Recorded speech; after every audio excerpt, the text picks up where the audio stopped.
We're live now, Mayor McQueen.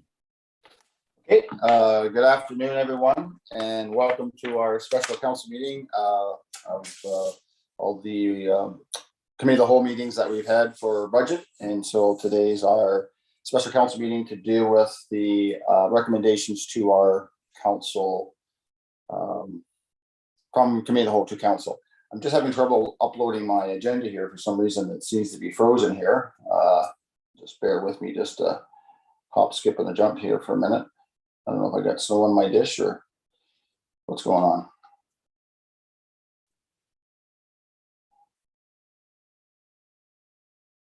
Doesn't seem to be uploading. So I apologize, council, on that. It's just taking a few minutes to load. I remember my memory. We have an agenda in front of us. Is there any declaration of pecuniary interest with regards to our agenda? Okay, I see none. If one does arise, most of us has been through through that part, so that's fine. So I know our first order of business. Do I have a motion for the minutes? Moved by Councillor Little, second by Councillor Valakat. Discussion on that. Councillor Alwood. Thank you, Your Worship. I just wanted to confirm that Amendment 2021-178 was there was an item, a capital item that was item 27 that was left off of it was left on the levy and not funded by the OSIF, and I just wondered if that was what the mover, Councillor Allen, and yourself had moved and seconded. So that was sort of the clarification that I think that the deputy treasurer sent out maybe on the weekend. Is that what you're referring to? And that changed it from 7.79 to 8.2. I'm going by memory, but is that what you're referring to, Councillor Alwood? I am. Thank you. Okay, I may go to the deputy treasurer, but I have Councillor Allen. Go ahead, Councillor Allen. Thank you, Mr. Mayor. I think just again, going by memory, I think my original comments were to fund the levy funded items in the transportation capital through the, well, we all know it went kind of back and forth between Road 63 and the one we ended up postponing. But when it came to actually the motion that was made, I think after, I'm not sure if we got the 7.79% figure before the official motion or after, but 27 did get missed. My intention was to include clause 27 in it. So it must have been prior to the official motion, because we were given the figure of 7.79, so it was included in the estimate. Thank you. Okay. Thank you for that, for explaining your intention there. And Madam CEO, good morning, and Deputy Treasurer. Good morning, Mr. Mayor. Good morning, Council. So I did include it in the calculation, but I don't believe it was included in the resolution. So I think we may have to adjust the resolution if that's the intent of Council. Okay, thank you for that, CEO. And I guess I'll go back to confirmation of that, Councillor Allen. That was your intention, right? Yes, it was, Mr. Mayor. Madam Clerk, procedurally. Hi, thanks everyone. So yes, we did go back through the recording, and it was clear that the intent was that it was included. However, the wording that was provided and stated during the meeting with the mover and seconder omitted 27. So finance staff, the deputy treasurer, captured the original intent when calculating the number, but the actual motion that was moved and seconded and voted on did not include that clause 27. So when we get to the capital budget items, if somebody wants to move an amendment to the capital budget to change the funding of clause 27 from levy to OCIF grant, that will clean everything up and get it back to where the initial was. Okay, Councillor Allen, go ahead. I'm just wondering if if we wait till we get to the capital items and we've approved other sections, and then when we get to that capital item, we don't know for sure which way the vote's going to go, we'll have already made decisions that cannot be reversed. So I think I'd rather have it amended to the intent of last meeting so that we are starting with the 7.79, not trying to adjust it halfway through the ratification. Thank you. Are you saying, Councillor Allen, that that one particular item won't be included at this particular time? Is that what you're suggesting? Yeah, we're approving clauses here or sections based on 8.2%, not knowing how the vote is going to go when we get to the capital section. Okay. So then maybe we could move the capital with council's permission. We could move that capital part of the agenda forward first. Is that maybe an option? So Madam Clerk, will we just need a mover and seconder to bring that forward? Is that what we would need, Madam Clerk? That is correct. You just do a recommendation to move that item forward on the agenda and deal with it at the present time.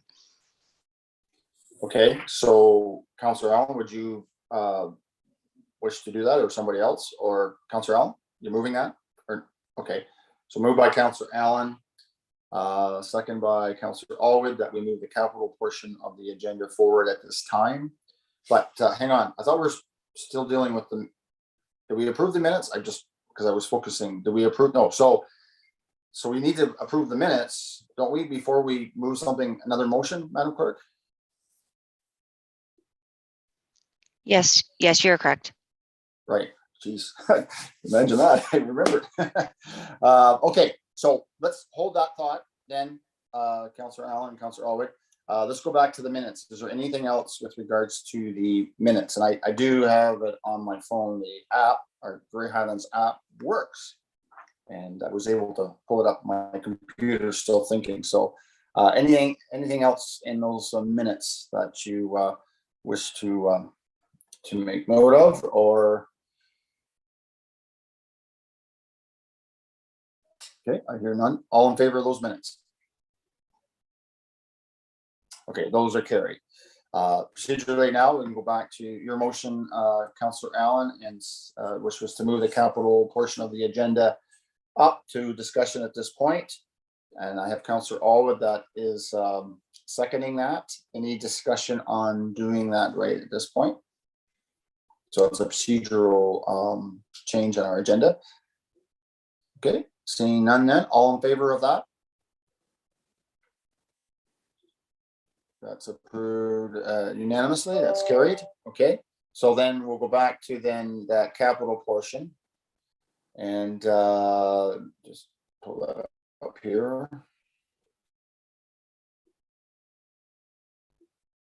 Just everything's really slow here. Okay, so that portion is pulling forward. So do you want to speak to that part then, Councillor Allen? Do you or anybody else wish to address that point right now then? Councillor Allen.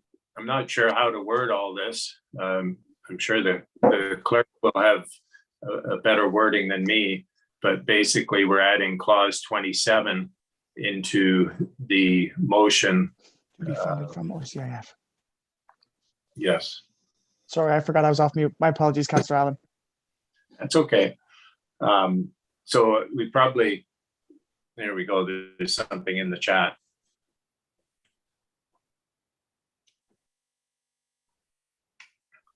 That the main motion be amended by, yeah, go ahead.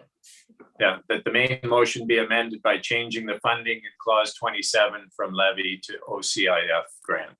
That was easy. All right, so then do I have a seconder, Councillor Alwood, you're seconding that? Okay. Oh, sorry, Madam Clerk. Did I do that Thank right? you. So in order to put item 3.11 on the floor first, we need a mover and a seconder for the main motion, and then it can be amended. Or Oh. we can just do it as amended. So you read the whole thing, but you change the levy in 27 to grant as it was read out, because it's technically not on the floor yet. Yeah, okay, but it could this motion include that then as amending that is one, you were saying, or you want to go the other way? I think it might be a little bit cleaner to put the main motion on the floor and then amend it and then show it, as opposed Okay. to it being different than what's on the agenda. But yeah, Okay. so Okay, so let's, okay, I got you, put it on, and then we can amend the main one by doing amendment by adding this. Okay, would somebody care to put that on the floor then, please? Moved by Councillor Nielsen, second by a seconder to put this on the Councillor Little. Okay. Okay, thank you. So that's moved by Councillor Nielsen, second by Councillor Little. That main motion that was that's on our agenda is on the floor. Councillor Allen, then are you then willing to or considering to move that amendment?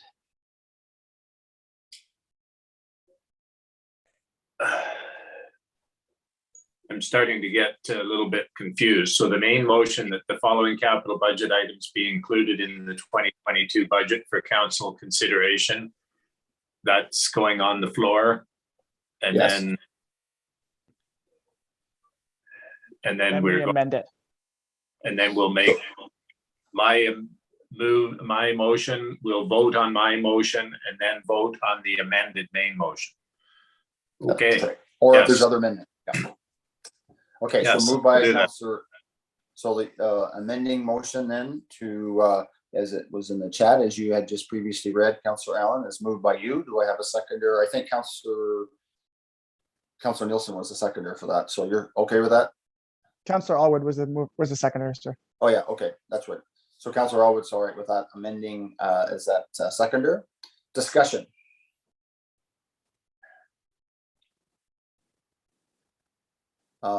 Sorry, Deputy Mayor, I missed you there. Go ahead. All right, thank you, Your Worship.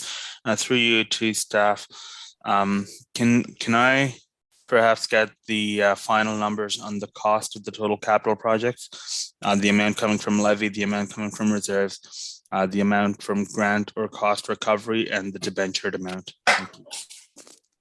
Absolutely. I guess Madam Treasurer, Deputy CAO or Deputy Treasurer, Madam CAO, are you able to speak to that? I have Councillor Alwood wishing to speak. Maybe. I'll need a few minutes, Mr. Mayor. Thank you. No problem. No problem. I'll go to Councillor Alwood. You have, as a liaison to finance, do you have some comments to that? Thank you. I did make some notes when we were discussing this item and had the levy at the 7.79. And I wrote down the numbers that the deputy treasurer, but maybe in the interest of, I'll wait for the deputy treasurer. But I do have those numbers. Okay. So you're holding off till you see if they verify, is that right? Okay. Oh, Yes, Your Worship. That puts more pressure on the Madam CEO, Deputy Treasurer. Okay. So this is that I don't have it in front of me. So that dollar value for the bridge engineering, Councillor Alwood, is how much? $61,056, Your Worship. As I remember the discussion we had, we weren't sure which bridge. I think that was sort of up in the air. I thought, I know we have lots of bridges to certainly evaluate, and I know I had mentioned that there was a bridge on the 8th line east of Gray Road 2 that one time we did have money set aside to engineer. That was the single lane bridge that at one time had over two feet of gravel material that was on it. I know the staff sort of looked after that a little bit, but it's a single lane bridge that I know that had originally back, I think, when Director Cornfield was here, was to look at. So that is as a suggestion could be one that was on the books at one time. But anyway, Is anybody else having problem with I can't download our, on my computer, the agenda? Must be snow on my internet dish. I don't know, but I'm talking through my internet, so I'm not sure what's going on here. But anyway, Madam CEO, just putting in some space here, so. Thank you, Mr. Mayor. You did a good job. Appreciate that. Okay, so we have, after all the adjustments in the capital that were made by committee of the whole and just the recent adjustment, we have a levy supported capital of $372,375. The reserve is at $1,193,222.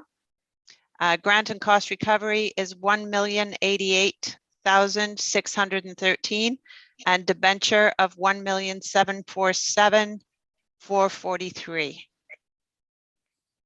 Can you just repeat that first number again? I missed it. You had 4 different numbers there. Okay, Before- one second, I'm sorry. just getting, Before the 1192. yeah, 1 second, Mr. Mayor. I'm just talking with finance. 1 second, thank you. Sorry about that.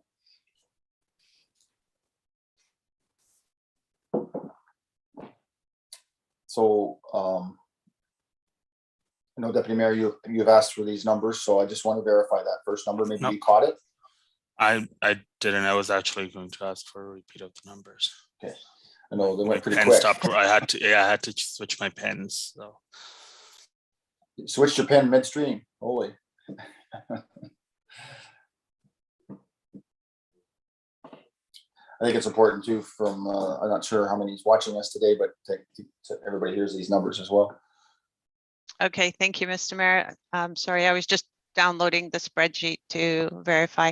Okay, so a levy contribution of $372,375. So 372,375 for levy. Reserves, 1,193,222. Grant and cost recovery, 1,088,613. And debenture of 1,747,443. Great, thank you, Madam CEO, Deputy, because we all got those numbers there, yes. I see it's in the chat. Deputy Mayor, you asked for those numbers, so I'll put it back to you. thank you. Again, I've said this before, and we're not going to try and rehash this argument because obviously I'm not going to convince enough people. We are the percentages between the various sections, the reserves, the debentures, and the levy. They are of some concern to me, and I just wanted that to be on record. Thank you. Okay. Any other comments with regards to those numbers? Did that match your numbers, Councillor Elwood? You were holding out there. Thank you, Your Worship, through you to staff and council. The debenture number matched. The others changed slightly, but I'm not sure if we were including calculations that were made after my original note, which is why I didn't read them out. But thank you. Okay, thank you for that. Any other discussion on those numbers? Okay, so going back to the amendment that's on the floor to include $61,056 for bridge engineering, which will then change or verify the overall, I think, rate that went from 7.79 to 8.2 because it was inadvertently missed. No other discussion on that amendment? Everybody looks like they're really writing some stuff down here, busy. Okay, seeing, hearing none, all in favor of that amendment? That was carried unanimous. Okay. All right, so that's the capital. Now the main motion has been amended by including the engineering for a bridge at $61,056. So that capital main motion is on the floor. Are there any other discussions with regards to that particular part of that of the capital budget? And that's some of the things that we talked about the other day. So I guess just for procedural, Madam Clerk, so once these are, because this is a council meeting, so once these are approved, then they're approved. Is that right, Madam Clerk? That is correct. So once all of these are approved finally, then the final bylaw comes forward. Right, and that's would then be coming at our next council meeting if everything moves forward today. Is that correct? Right. That's Okay. correct. Thank you for that. Thank you for that clarity. Deputy Mayor, go ahead. Thank you. So just the percentages again, and the difference in the percentages. In 2021, we levied 16% of our capital budget. This year, we're doing 8.45, almost a reduction of half. Last year, we dipped into our reserves for 13% of the levy. This year, we've taken that to 27.11%, more than doubled. Last year, we debentured 38% of our levy or of our capital projects. This year, we're debenturing 39.69. So really, it's comparable to last year in that. So it is a little concerning to me on the fact that we're going twice the amount on the reserves. The one question I do have through your worship to the CAO, the ultimate committee of the whole, I did ask the question on what the effect of taking from reserves would be on the future years, and the CAO had said that because we'd used all the reserves for one-time expenses, we wouldn't see that knock-on effect. My question is, does that hold true with the capital budget as well? For example, if next year we wanted to spend, the total this year has come down from 5 million to 4.4 million. So next year, if we wanted to spend 4.4 million and we wanted to use more of the levy because our reserves would be somewhat depleted, would that stand true? That there would be no knock-on effect, or would there be that knock-on effect next year as well, even though realistically these are one-time expenses? Capital projects themselves, individual capital projects are one-time expenses, but the budget line item for capital projects, that final line item of 4.4 million, is not a one-time expense. So will we then see that knock-on effect if we don't once again take 27.1% from reserves next year? Thank you. Okay, so you had, there's a big sentence there. So I'm going to go to the Madam CEO. Did you understand the Deputy Mayor's question there, or do you need some clarity? Thank you, Mr. Mayor. It's good I have a finance background. I think I understand. So the capital budget is reset annually, where the operating budget is cumulative. So the base budget coming forward, that's where we see the knock-on effect of drawing from reserve. I do want to point out that in 2022, we're asking to take more from reserve because we're utilizing the remainder of the modernization funds, and we're also utilizing the COVID restart. So that will obviously inflate what we're taking from reserves. In saying that, in going forward in 2023, should council want to increase the levy impact or the reserve impact, they can do that. Obviously, increasing the levy impact is going to have a direct hit on the operating budget. But as far as the reserves, it doesn't have that impact. Did I answer your question, Deputy Mayor? I'll go back to Deputy Mayor. Go ahead. Thank you, Mayor McQueen. Somewhat, the question, CAO Coffin, is if we were to expend 4.4 million again next year, would we have, and obviously we would have to increase the levy because we would have depleted the modernization fund. So realistically, the levy, and I guess that is a function of having those reserve funds available. So I don't think that's a fair argument to anyone. So I will concede on that, Member Queen. I apologize. Thank you. Okay. Thank you for that. Other questions to this particular motion that's on the floor with regards to approving our capital budget? I got Councillor Nielsen and I got Councillor Allen. Thank you very much, Mayor McQueen. A question for CEO Govan. While they're not a part of the capital budget that was presented, there are some items that I think count as capital items from the council consideration. Can you confirm whether some of the items that are under council consideration would be considered capital expenditures? And a question for you is, should those be added to the overall when we're doing our financials for next year? Wouldn't those be under, you know, the capital items that we spent on this year? So I'm just looking, and I know they're small items, but I'm just trying to do the math in my head. Like the cemetery bollards, wouldn't they be a capital expense because they're an item being put in there? The structural reports for the arenas, wouldn't that be normally put under capital expenditures?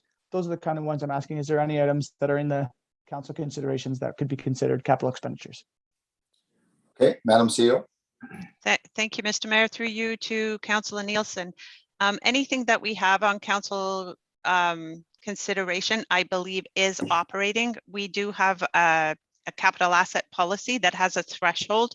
So even though things appear to be replacement of an asset or an addition to an asset, if they're below that threshold, then we're not able to capitalize them based on our policy. So then they will be considered operating costs.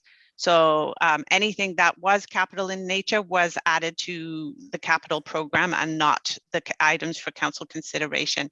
The doc on the report, sorry, I believe was that $10,000 for the dock? I can't remember. So yeah, the floating dock, $10,000 to be funded from parkland dedication. That could be considered capital because it's right at the threshold. So if it comes in below 10,000, then it wouldn't be considered capital. If it comes in above that, then it would be considered capital. So we left it on there as it was actually an item for council consideration as well. So follow-up question. Councillor Nielsen. Then the $50,000 that we're putting into reserves for the wood grinding, could that be considered a capital expenditure? Because that's purchasing an item for the waste diversion site. Go ahead. Thank you, Mr. Mayor. So the wood grinding is an operational project.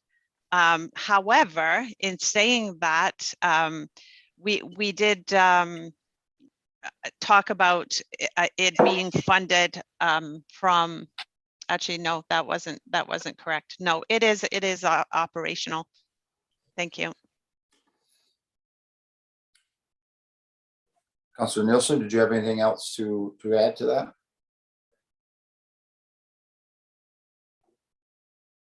Okay, Councillor Allen. Thank you, Mr. Mayor. The other day we discussed item 5, the downtown hamlet revitalization, and the argument was that we didn't approve it last year because of the pandemic. None of us know how long this pandemic is going to last, obviously, but it doesn't seem to be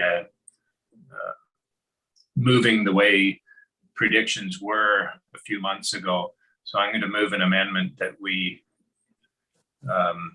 remove clause 5, downtown hamlet revitalization of $60,000 from the levy. Okay.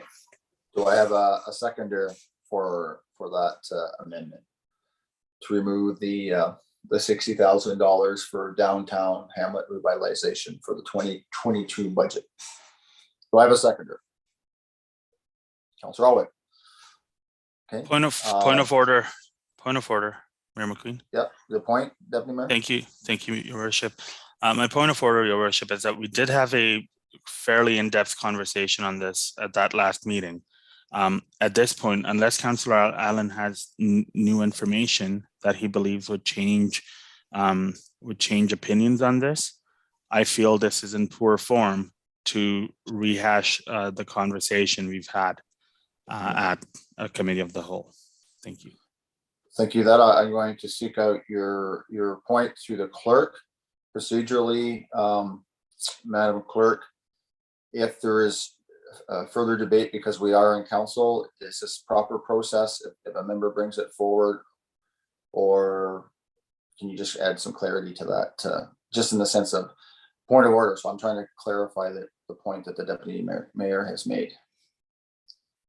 Thank you, Mayor McQueen. To assist in your ruling on the point of order, this body is a completely separate body than the committee of the whole. Would be no different than if a separate committee, such as Senior Advisory or any of our other committees, brought forward a recommendation. What's before you right now is a recommendation, and this body has all the rights to debate the items before you, just keeping in mind that there is limits on the debate in council versus on committee of the whole for number of times of speaking. Thank you for that clarity. So I guess going back to you, Deputy Mayor, you heard the clerk, and I guess procedurally, a motion like this can come forward, or any other amending motion to the main motion that's on the floor. Do you have anything to add to that, or? No, you've ruled on that point of order, and I accept that ruling, Your Worship. Okay, thank you. All right, so Councillor Allen, do you want to speak to the amending motion as you the mover? I'm not asking you, I'm asking if you wish to. Just, I think my introduction to my motion says what my feelings. Thank you. Okay, thank you. Councillor Oliver, do you have anything to add before I go to others around the table? Thank you, Your Worship, through you to staff and council. I believe the Director of Economic Development mentioned that she would be open to having this item removed from the budget. And I think I personally am still concerned that our levy increase is high. So I can support this amendment. Thank you. Okay, thank you. I have the Deputy Mayor, and then I have Councillor Nielsen. Go ahead, Deputy Mayor. Thank you, Your Worship. Through you to staff, what is the and feel free to rule this out of order on this particular item, and I can ask this at a later time. What is the dollar amount per 100,000 of assessment on the 7.79% increase? Okay.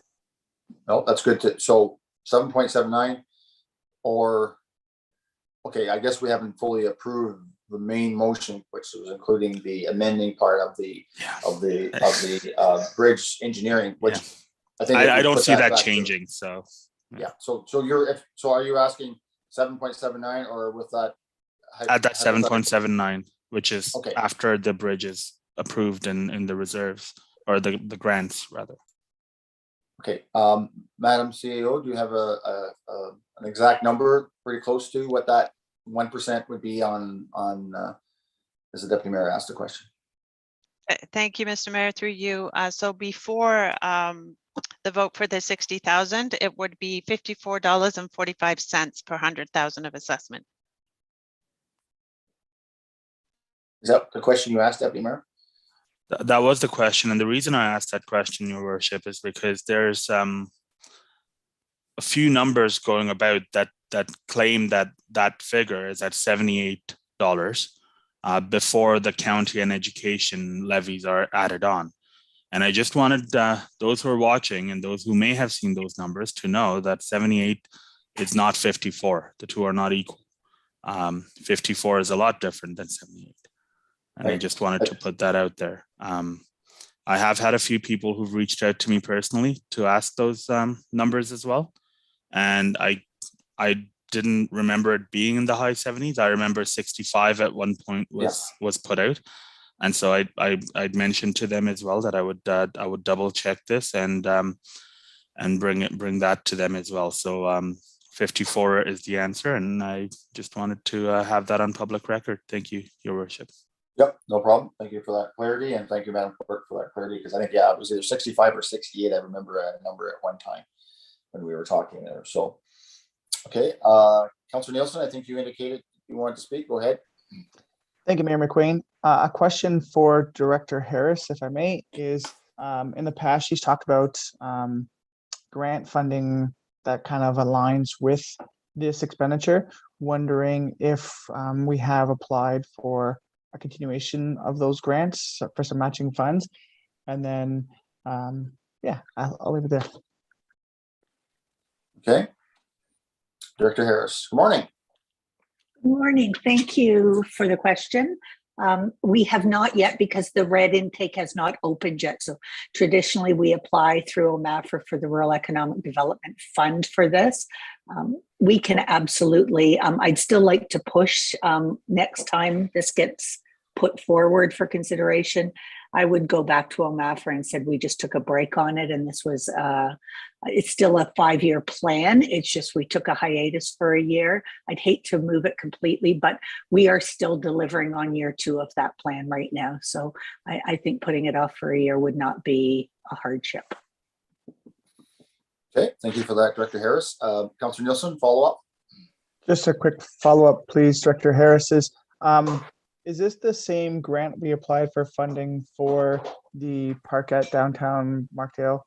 Oh, forgive me, the name of the park at Burnside. Burnside. Thank you very much, Mayor McQueen. Thank you, through you, Mayor, to Councillor Nielsen. This is a separate grant. We also received Canadian revitalization funding for the Burnside Parkette of $121,000 that we received for that. Okay, thank you for that. Any follow-up, Councillor Nielsen? And just Director Harris, that's to commence next year. I know it was sort of late in the year, or has it started to move forward?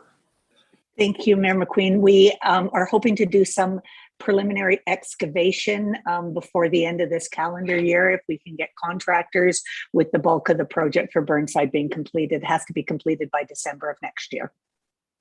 Great, thank you for that clarity. Madam CEO, I think you popped up there as well. Thank you, Mr. Mayor. I just, in the interest of transparency, the 54.45 that was quoted before per 100,000 of assessment, that's the anticipated blended rate.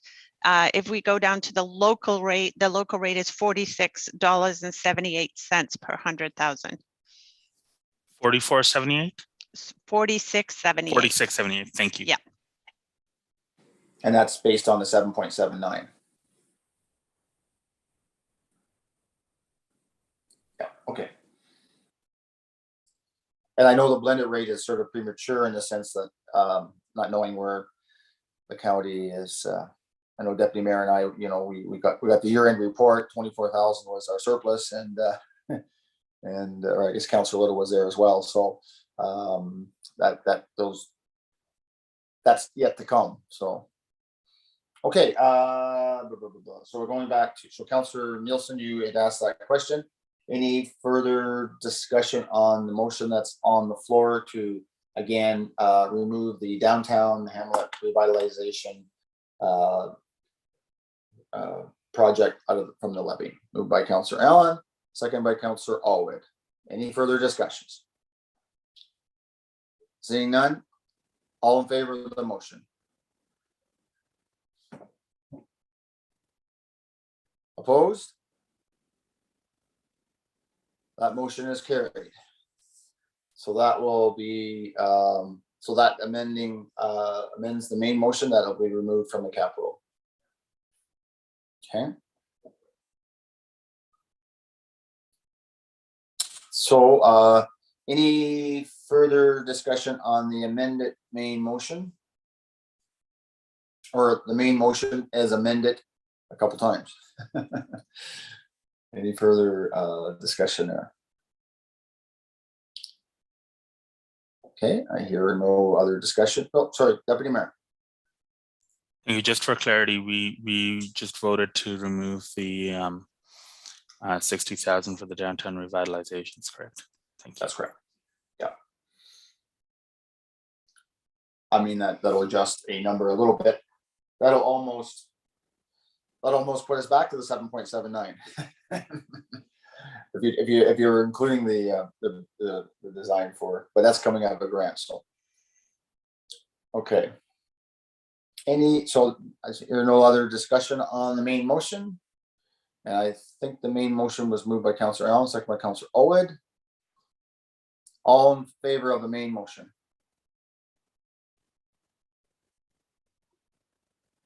Opposed? That motion's carried. Okay. So we'll sneak back to the top of the agenda, which we're supposed to follow, but that's a point of that needed to brought forward. Councillor Alwyn.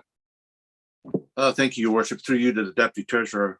Could I just confirm that the levy impact number now has changed with that last amendment to it should have come down another 0.5%. But I just want to confirm that it's lower than 7.79 as we speak. Thank you. Thank you. Through the mayor, Council Albert is correct. The 60,000 is approximately 0.5%. I'm just waiting for the exact update. Thank you. Your Worship, may I request a recorded vote on the last vote? Sure can. So, Madam Clerk, as procedurally, if before another vote comes in front of us, if a member wishes to call a recorded vote, that member may do so. So the question has been asked, so I'll leave it in your hands. So our request is a recorded vote for the last motion. Thank you. A recorded vote was requested on the following motion. That the following capital budget items be included in the 2022 budget for council consideration. Building computer hardware, $7,500 reserves. Building hybrid vehicle for building inspections, $50,000 reserves. Corporate computer hardware, $19,000, $15,000 from levy and $4,000 from reserves. Corporate work order system, $150,000, $17,500 from levy, $132,500 from reserves. 5 was removed. 6, facilities, Markdale Arena Bay door, $30,000 levy. Facilities, ammonia plant repairs, $23,500 levy.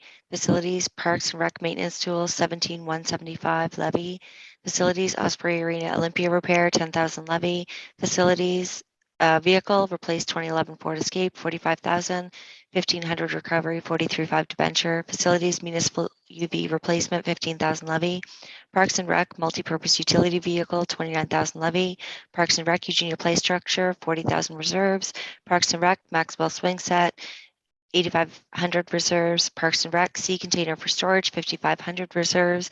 Library, Walter Harris COVID reno, $25,000. 15,000 from levy, 10,000 reserves. Library, Walter Harris furnace, 14,000 levy. Fire, bunker gear, 12,000 levy. Fire, gas detector testing stations, 8,000 levy. Fire, SCBA bottles, 11,200 levy.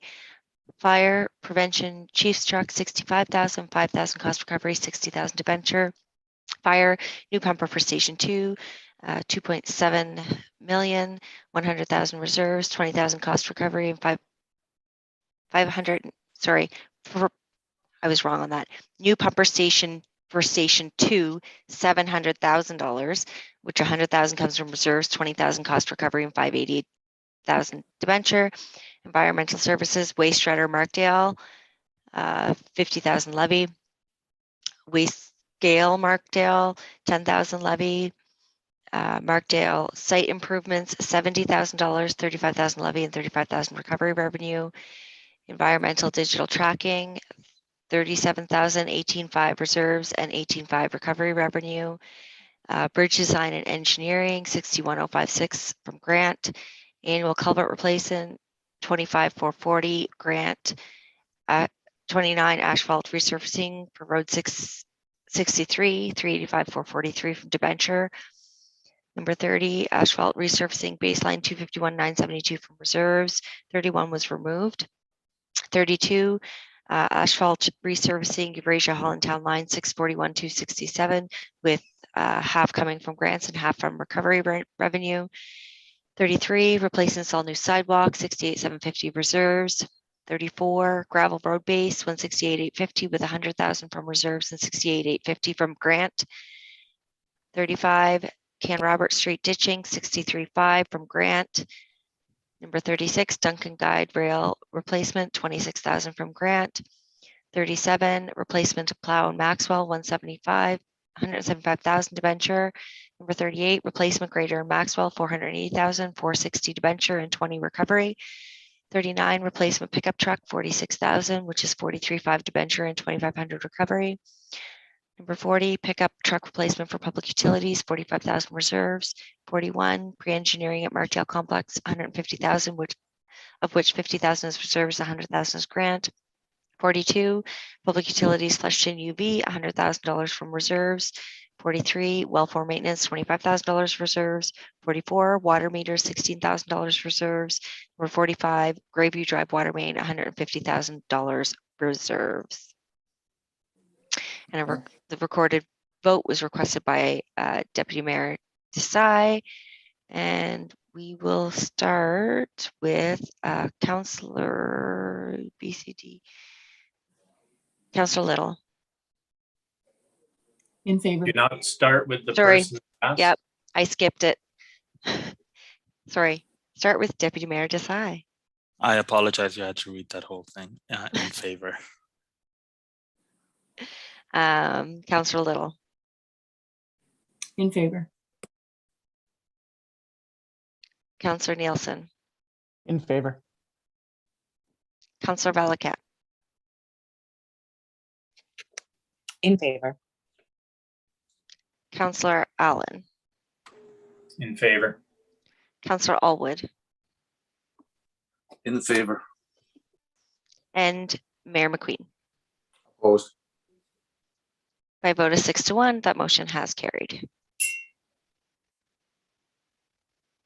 Okay, thank you for that, Madam Clerk. So then going back to our published agenda.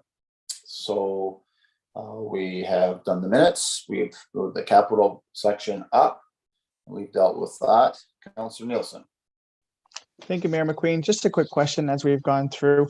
Can we, sorry, CEO Govan, for all the number crunching questions. Just what's the total capital impact on the levy for next year?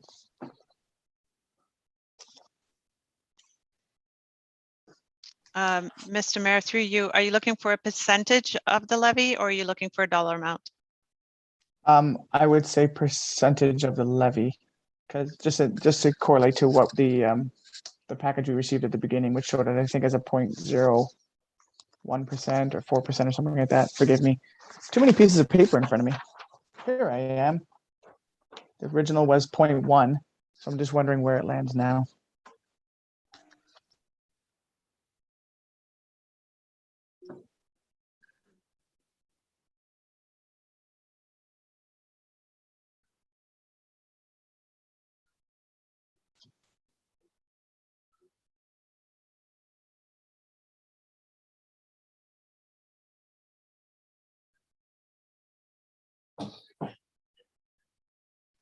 We're just updating the schedules, Mr. Mayor.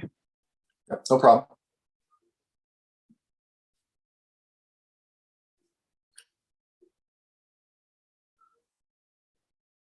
Do you want to take a 5-minute break? I know I got a cup full of coffee in me. Why don't we take a 5-minute break? Just a quick break and give the. Sir, if we're going to take a 5-minute break, then we should probably take a 15 so that staff can have a quick break as well. It's a little early. I crunching. just thought, Yeah. Or we can. I mean, we can wait to 10 o'clock too to take a longer break. I just wasn't sure how long we needed here. So I think it would be fair to wait till 10. I think we should wait till 10 o'clock because that staff can have the same breaks if they have a chance. They probably have a cup of coffee in them as well. no problem. Madam Clerk. Thank you. So while we're waiting for this number, if it does not impact discussion on the base budget, I think we can move forward and start discussion on the base budget, which is item 3.2, while we await the calculations from finance. Okay, that makes sense because that's just a sort of a snap in time or a shot in time right now. I think what Councillor Nielsen is asking for. So okay, so base budget. So that's item 3.2 that the 2021 budget be used as a starting point for the 2022 budget deliberations. Councillor Nielsen, are you moving that? Yeah, I'll move that, sir. Do I have a seconder? Councilor Valiquette. Any discussion on that item? Okay, I hear none. So all in favor of that motion? Opposed? Oh, that's carried unanimous. Okay, so that takes care of item 3.2. We have the item 3.3, the mandatory and previously endorsed. And there are 15 items that's listed on the agenda with a slight adjustment on number 6 and a slight adjustment. I don't see adjustment on number 12. It just seems stroked out and added again. Sorry, clarification on that, Madam Clerk? Certainly. So it was a revenue and it's changed to an expense. Right. Okay. Right. It's the brackets. That's right. Okay. So would somebody care to move that one? Councilor Nielsen. And second by Councilor Valiquette. So these are sort of items that are sort of plugged into our system. Any discussion on those? Go ahead, Deputy Mayor. Thank you, Your Worship. Just a clarification because I missed this portion of the meeting. The number 6 with the adjustment of the library wages, I'm assuming that is the adjustment is being removed due to COLA being changed. Shouldn't there be a second entry for that somewhere, or was that something other than COLA? Sorry. I'll go to our Deputy Treasurer, Madam CEO. Can you add clarity to that? Oh, Madam Clerk's popped up. Yeah, the CAO is working on the Okay. calculations. So if I recall correctly, that was due in part to the fact that the current CEO librarian is retiring this year. So there's an amendment to the wages that would be required for 2022. So that amount, no, that additional amount was no longer needed. Okay. Further up to that, Deputy Mayor. I know Councilor Nielsen is a new representative on the library, but I don't know if there's anything that's new coming forward there. But I don't know if you have any further, Deputy Mayor. Okay. Any other discussion on that item? Do we have any closer number with regards to the conservation authorities? I know a lot of that gets ratified because the number there is 9609. I don't know if the representatives from the conservation authorities have any update. Have you ratified your Councillor Little? Thank you, Your Worship. Grace Sobel will be ratifying in December. Well, Okay. that's the hope anyway. Right. Okay. And Councillor Nielsen, there was something came out in an email I saw something from a neighboring mayor about the NVCA. I don't know if you saw that or not, but what's happening with the budget with the NVCA? So the budget process for the MPCA is similar to Grace Howell. I'm assuming we're scheduled to be ratifying actually December 10th. So this Friday is the hope. And I know for Grey Highlands, I think the increase is less than $200 in total. Right. Gee, that's pretty tough. And Saugeen Valley, Councillor Allen? Oh, I can't remember when. It's probably in December also. I think we have a meeting next week, but the proposed increase for Saugeen was higher than what was in our budget. So I think that number will go up. Very much or percentage wise? Like, I'm sorry I put you on the spot. I don't have numbers in front of me. I think I'm not even going to guess what the increase. There was an email that went out, I believe, to staff, Okay. but it was after the budget was prepared. Our budget was prepared. Okay. All right. Oh, Madam CEO, you're back. Thank you, Mr. Mayor, through you. So I think the question that Councillor Nielsen was asking, he was referring to a 0.1% increase. I believe that was over the last year, so that we were putting 0.1% over last year.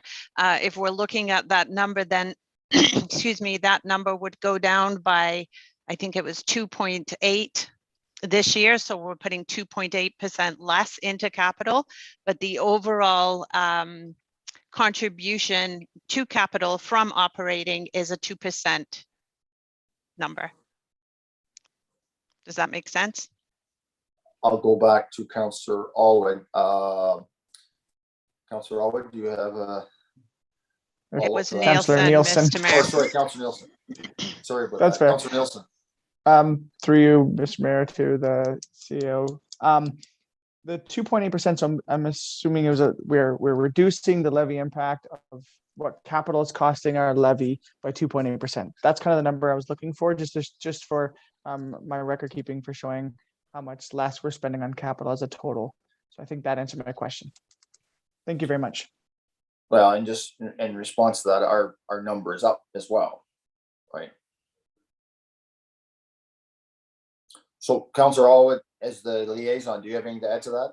Sorry, I misstepped from Nielsen there. Thank you, Worship.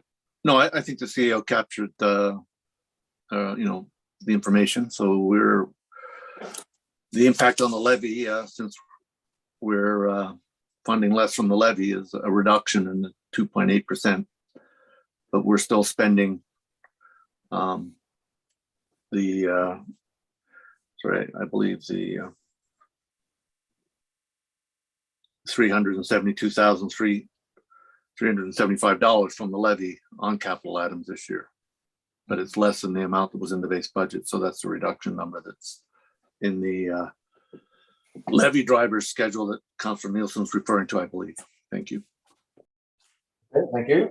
Any further discussion? I'm just looking at the number. So percentage wise to our increase, this section is attributing how much to the overall increase or over last year? Do we have that percentage? I'm just trying to, we did have it originally, right?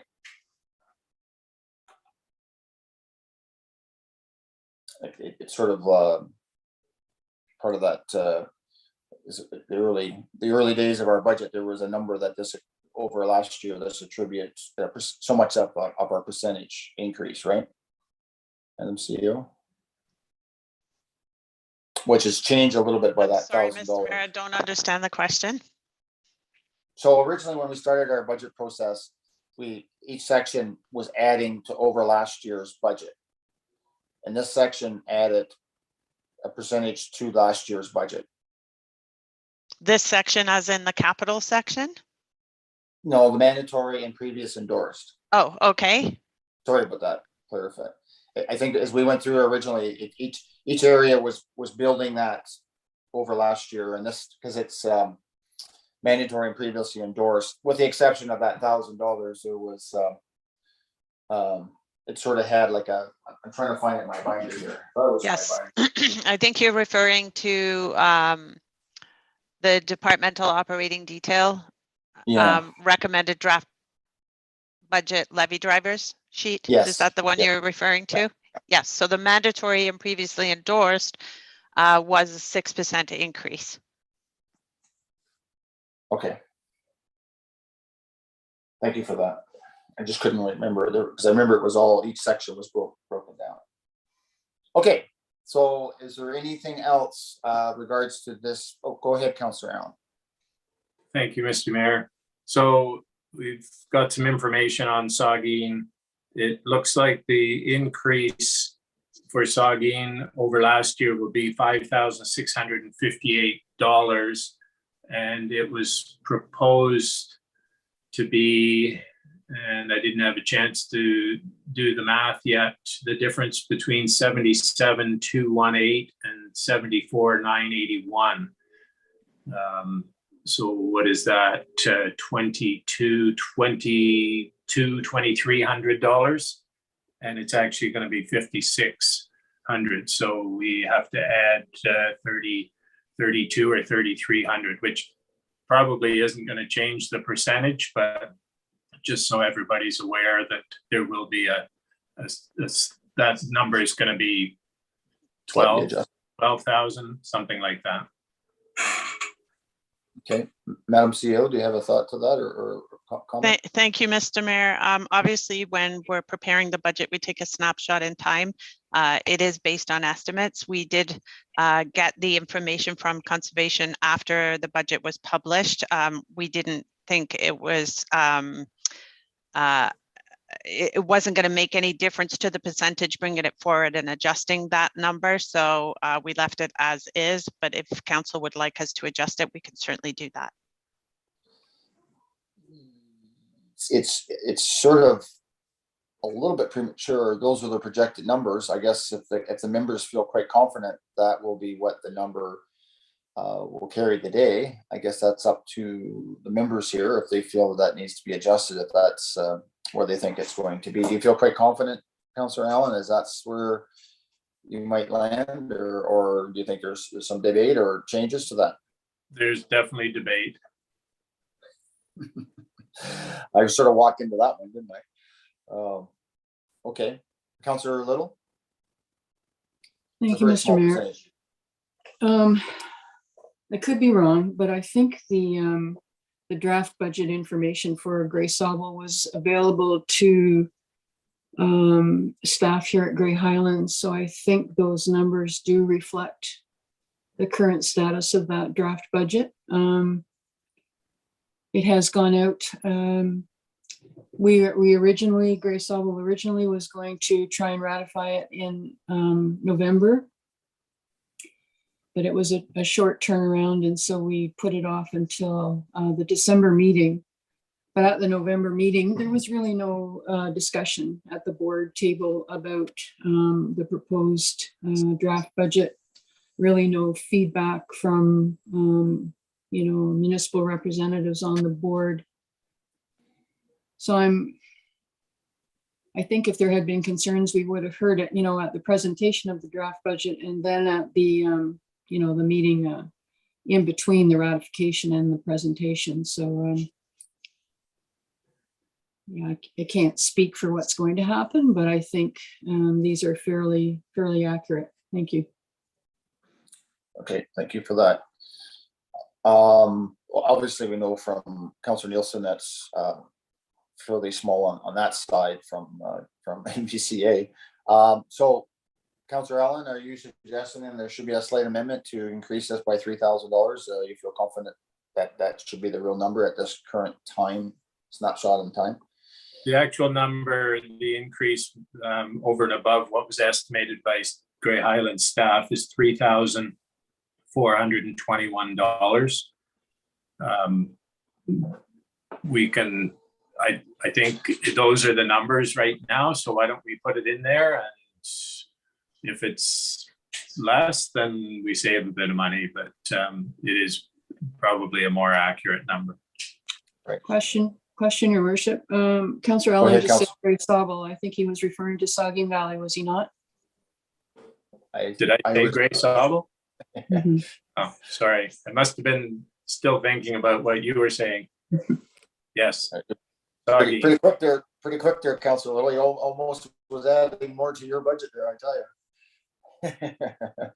Okay, so then that'll be an amendment to this particular motion on the floor. So are you moving that, Councillor Allen? Yes, I will move that the conservation authorities 9609 plus 3421 be amended to $13,030. Okay, do I have a seconder for that amendment? Councillor Nielsen. Discussion on that amendment. Hearing none, all in favor of that amendment? Okay, that's carried unanimous. All right, going back to the main motion, Councillor Nielsen, are you indicating wish to speak? I was just going to say, it looks like Grey Highlands fully supports our conservation authorities. So it's glad to see that we're even putting that in here before we ratify at our Conservation Authority budgets.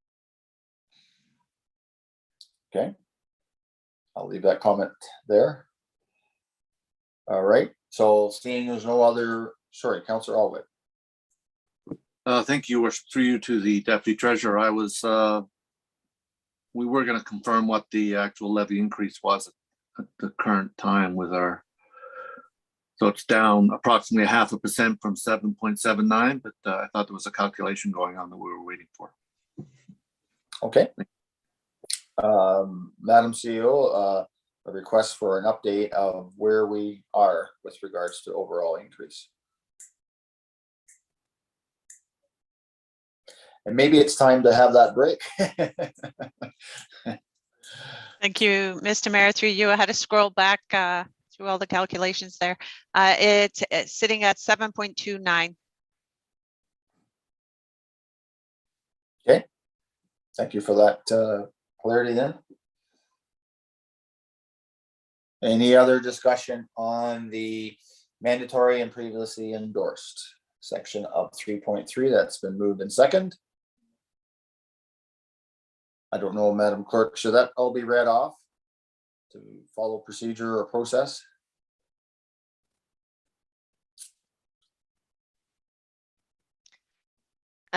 Thank you, Mayor McQueen. The motion on the floor presently is that the main motion be amended by changing clause 14 from 9609 to 13030. Oh, I thought we, okay, that's right. I haven't pulled that vote yet. Got ahead of myself here.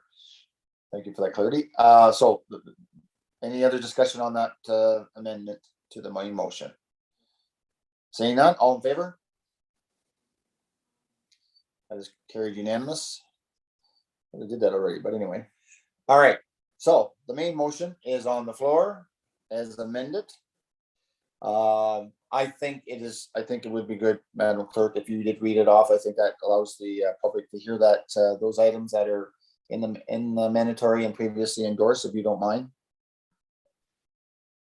Thank you, Mayor McQueen. That the drivers in mandatory and previously endorsed items be received and that the following items be included in the 2022 budget. Policing OPP contract, that's revenue of 71,000, a reduction of 71,949. 2021 capital projects debentured, 248,231. OMPF funding is a reduction of $4,000. 2022 grid movement impact is 90,011. Approved positions not included in 2021 budget is 90,306. Clause 6 was removed. Clause 7, legislated and benefit increases of 122,443. Number 8, Kimberly Hall elevator maintenance of 4,140. Number 9, corporate insurance premium increases for general liability is 168,850. Number 10, environmental recycling contract is 23,000. Number 11, environmental curbside garbage contract is 17,140. Number 12 was amended to remove revenue of $1,000 for death registrations. Number 13, county radio system added costs 9,439. Conservation authorities $13,030, and number 15, program expenses for $625. And I have that moved by Councillor Nielsen, seconded by Councillor Balakat. Okay, thank you for that, Madam Clerk, and for reading that from our public. Oh, go ahead, Councillor Lowe. And Councillor Just a question, more of a procedural question. I noticed in reading the motion that it just said that the following items be included in the 2022 budget. As printed in the agenda, it says for council consideration, but as we're ratifying this budget at this meeting, that phrase would deliberately be not there for council consideration as we've already considered it. Is that a correct interpretation? I'll go to clerk, Madam Clerk. Thank you. Yes, the motions that were included in the agenda were the motions that came from committee of the whole. So when we ratify, we do remove any reference for the council consideration because this is the council consideration. Thank you. Okay. Yep, thanks for pointing that clarity out. Councillor Allen, you had a question. Thank you, Mr. Mayor. 3 items. The corporation insurance premium increase So that's number 9. Number 10 and 11, the recycling contract and the curbside garbage contract. I'm wondering, these things are all fresh in our minds as we go through the budget, but then we tend to forget about them. And I just wanted, if we could, I know some of them are coming up for renewal, so there'll be RFPs or similar things sent out, but just that those are captured and that we will be looking at them in the coming year for the 2023 budget. And then also number 13, the county radio system. Just wanted for any public that are looking that it's not a radio station or anything like that. That's the fire radio system. So just for again, public looking at this and wondering what a radio system is all about. Thank you. Yeah, and just that county radio system was endorsed by the county of Gray to cover a great deal of that cost of re-amalgamating, or it's not quite the right word, but that is our local cost toward the whole countywide system being on that system itself, as I recall by memory. And that was a change that was brought forward, I'm going to say halfway through county council of this year. Trying to think, Deputy Mayor, I don't know if you remember that exact time, but it was maybe it was earlier on in this year. I know there was a little bit of debate at county council, but I think majority or almost all the lower tiers supported that change, and the county put a big chunk of money toward that as well. So thanks for that clarity, Councillor Allen. Okay. Anything else for discussion on the main motion that's been amended, as the clerk has read off and is indicated the mover and seconder? Councillor Elwood. I just wanted to draw attention to the fact that, this is a 6% impact on the levy, and it's mandatory and previously endorsed. So it makes council's and staff's job challenging as we look at our 2022 budget when you've got that kind of a number in mandatory. Thank you. Okay, thank you for that clarity. Just interesting on OPP.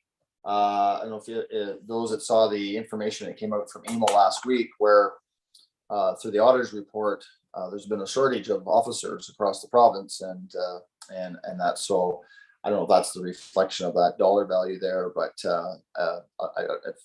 if you haven't saw that email, it did talk about a shortage of officers across the province, and which I thought was an interesting find for sure. And I know from sitting on the police services board, we certainly have experienced it with having a detachment commander and then have an interim detachment commander, and them moving around, and then having waiting for new recruits and stuff like that. So not to read a lot into that, but just other than like other sectors, there's probably a lot of retirees that are leaving that system, and has put pressure on that as far as the OPP part. But I think we're mandated here in Grey Highlands to have, we pay for 12, 13 officers. I'm just going to the top of my head. And anyway, I'll leave it at that. Okay. Any other comments with regards to that motion? All right, seeing none, all in favor? Okay, that's supported unanimously. We will take a break, 15 minutes, so we'll come back at 10:30. Thanks, everyone. Go fill your coffee cup up.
Test, test, test. I'm on a different, thank you. I think that answers the question, right?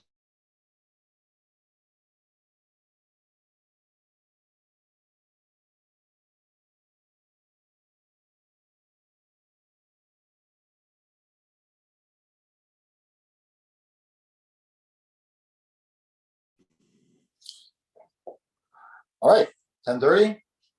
We'll call this meeting back to order. So our next section, I scroll down here, is item 3.5. I got that correct? 3.4 one-time budget amounts, I believe, sir. Oh, yeah, sorry, 3.4, yes. Yeah, 3.3 we passed. 3.4 one-time budget amounts. Okay, so would somebody care to I'll move put that. You're putting that forward, Councillor Nielsen? Yes, Do I have a seconder for that? Councillor Valiquette. Okay, so that's moved in second.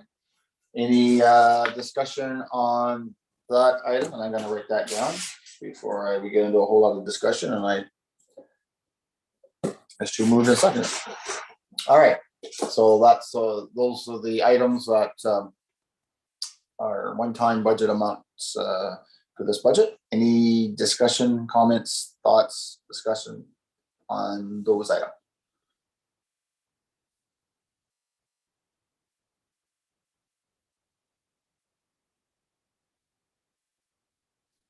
Okay, I hear none, so I will ask the clerk if she will read off the motion that's been moved by Councillor Wilson and Councillor Valiquette. Madam Clerk. Certainly, Mayor McQueen, that the one-time budget amounts to be reversed in 2023 be received for information, and that the following one-time budget amounts be included in the 2022 budget. 1. Reversal of 2021 one-time budget amounts of $142,857. 2. Reversal of 2021 one-time budgeted transfer from working capital reserve of $200,000. 3. Corporate health and safety policy procedure project $12,000. 4. Planning and zoning bylaw resolution 2021-404 of $25,000. 5. Facility first aid and toolkits for arenas and vehicles of $14,900. 6. Library Trillium grant for operating credit of $11,700. 7. Library Poet Laureate for 2022 and hard drives of $3,400. 8. Historic Hamlet signage, county standards $1,400. And number 9. Planning Conference OCA in June 2022 of $1,500. Okay, thank you, Madam Clerk, for reading that off. Again, that was moved by Councillor Nielsen, second by Councillor Valiquette. Any further discussion there? All right, seeing none, all in favor? Oh, sorry, Deputy Mayor. Saved by the hand. Yeah, sorry, Your Worship. The OACA conference, why is that a one-time? Isn't that because that's a committee of adjustment, isn't it? And isn't that an annual conference? It is. Now I'm thinking back, maybe because of 2021 budget, maybe it was cut back because of COVID. I don't know. Director Benner or the Secretary Treasurer Cassandra might have brought that forward. I just can't quite remember. Director Benner. Good morning. Good morning. Your volume, turn your volume up a little bit there, Mike. Oh. Bring your mic down. There we go. That's better. Sorry about that. Through you to Deputy Mayor Desai. This conference is, we've added a little bit more to this budget amount because the hope is that this conference will be a live conference as opposed to virtual. So it's adding a little bit more to the budget amount to cover that. It's going to be in the town of Blue Mountains at the ski resort this year. So we're not expecting, through Your Worship, we're not expecting the additional 1,500 to be required next year as well then? Director Benner. Through you to Deputy Mayor, because it's in the town of the Blue Mountains, being close by, we would expect that probably all the committee members will be in attendance, and that's why it's a little bit higher this year. Thank you very much. Yeah, and saying that, I'm sort of thinking it was reduced a bit last year. I can't say that for sure, Michael, but the one thing is, because it's close, there won't be any overnight costs because we can drive there, right? So, That's correct. so. Okay, is that any further discussion there, Deputy Mayor? Okay. Okay, any other discussion on that motion on the floor? Okay, seeing none, all in favor of that motion? All right, that's carried unanimous. Moving on then to growth. Item 3.5. Oh, sorry, Councillor Valakat, you did have your hand up last time. I'm sorry. Did you not? Did you not have a question? Okay, maybe you were just moving. I thought you had a question there. Okay, moving on to item 3.5. That major drivers in growth be received and that the following drivers in growth be added to the budget for council consideration. Somebody care to add that? So Councillor Valakat, Councillor Allwood, and I think I don't know, it's pretty straightforward, that motion, but any discussion on that motion? Okay, and so then just to finish that, an increased planning revenue of $53,800 and an increased winter maintenance cost of $5,000. Seeing no discussion, all in favor of that motion? That was carried unanimous. Okay. Moving on then to 3.6, community grant program cleaning. At all costs for cleaning that are related to community grant program allocations be charged to the COVID Safe Restart Grant. Would somebody care to move that? Councillor Allwood? Councillor Deputy Mayor? We'll get Deputy Mayor on there. Okay, any discussion on that motion? Okay, hearing none, all in favor of that motion? Okay, that was carried unanimous. 3.7, community grant, 3.7, Chamber of Commerce, 10,000 of the community grant program budget be reallocated from the community grant budget for the Chamber of Commerce support. Would somebody care to move that motion? Councillor Allwood, Deputy Mayor. Any discussion on that motion? Councillor Allen. Thank you, Mr. Mayor. So just for clarification, so that's coming out of the community, or not being taken out of the community grant program. It's just becoming a line item in the budget. Okay, thank you. I'm getting everybody's nod. Do you want clarification from the CEO on that, or? Okay. All right. Any other questions to that motion? Seeing none. All in favor of that motion? Okay, that was carried unanimous. All right, moving on to item 3.8. Committee of the Whole, Center Gray Hospital additional requests. Before I read it, does somebody care to move the motion as written? Councillor Nielsen, second by, seconded, Councillor Allwood. So moved by Councillor Nielsen, second by Councillor Allwood. That the 180,000 additional requests for the Center Gray Hospital be added to the budget over a 5-year period, and that the 2021 Ramrod contributions of roughly 34,500, as well as any additional contributions of a maximum of 2,000 from the levy be provided as the year 1 2022 contribution, an amount that brings the total to $36,000. And as those that are watching, basically 5 was divided into 180,000 as the request that came forward in a previous council meeting earlier on this year from the foundation. Councillor Allen. I think I want to make an amendment to that. I'm not sure how you put something in the budget to a maximum of, like, I would prefer to have an actual number. So I'm going to move an amendment that we take out after, in the second paragraph, after additional contribution, we take out of a maximum and then take out anything after the final contribution. So the motion would read that the 180,000 additional request for the Center Grey Hospital be added to the budget over a period of 5 years, and that the 2021 Ram Rodeo contribution of 34,500, as well as an additional contribution of $2,000 from the levy, be provided as the year one 2022 contribution amount, or just contribution. Then it's So clean. We know exactly what it's costing us. Okay, so before I get into any discussion, so you're making an amendment to the main motion. Is there a seconder? Deputy Mayor, you're seconding that?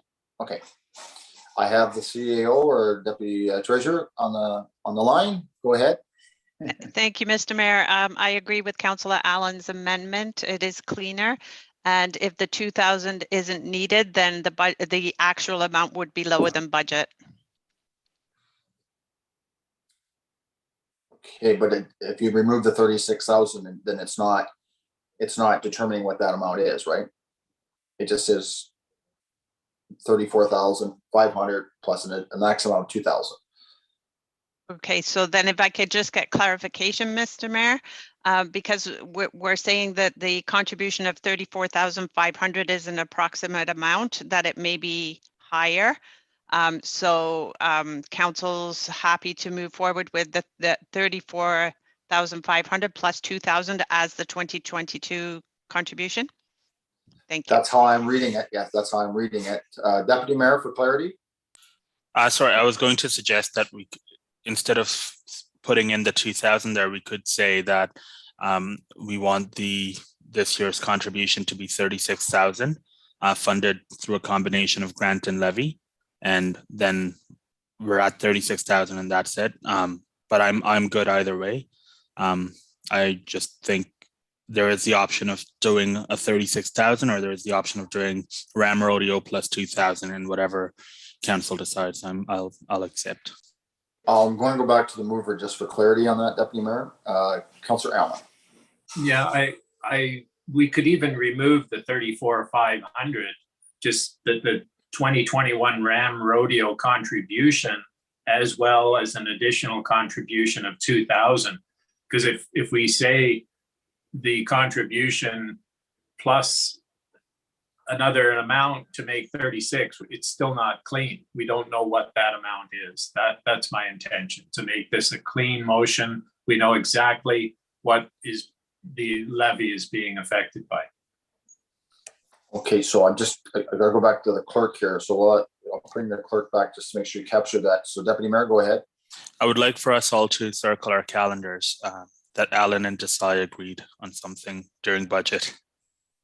Oh, we got to wait till the vote's done here. You might vote two different ways. So you put the motion on the floor.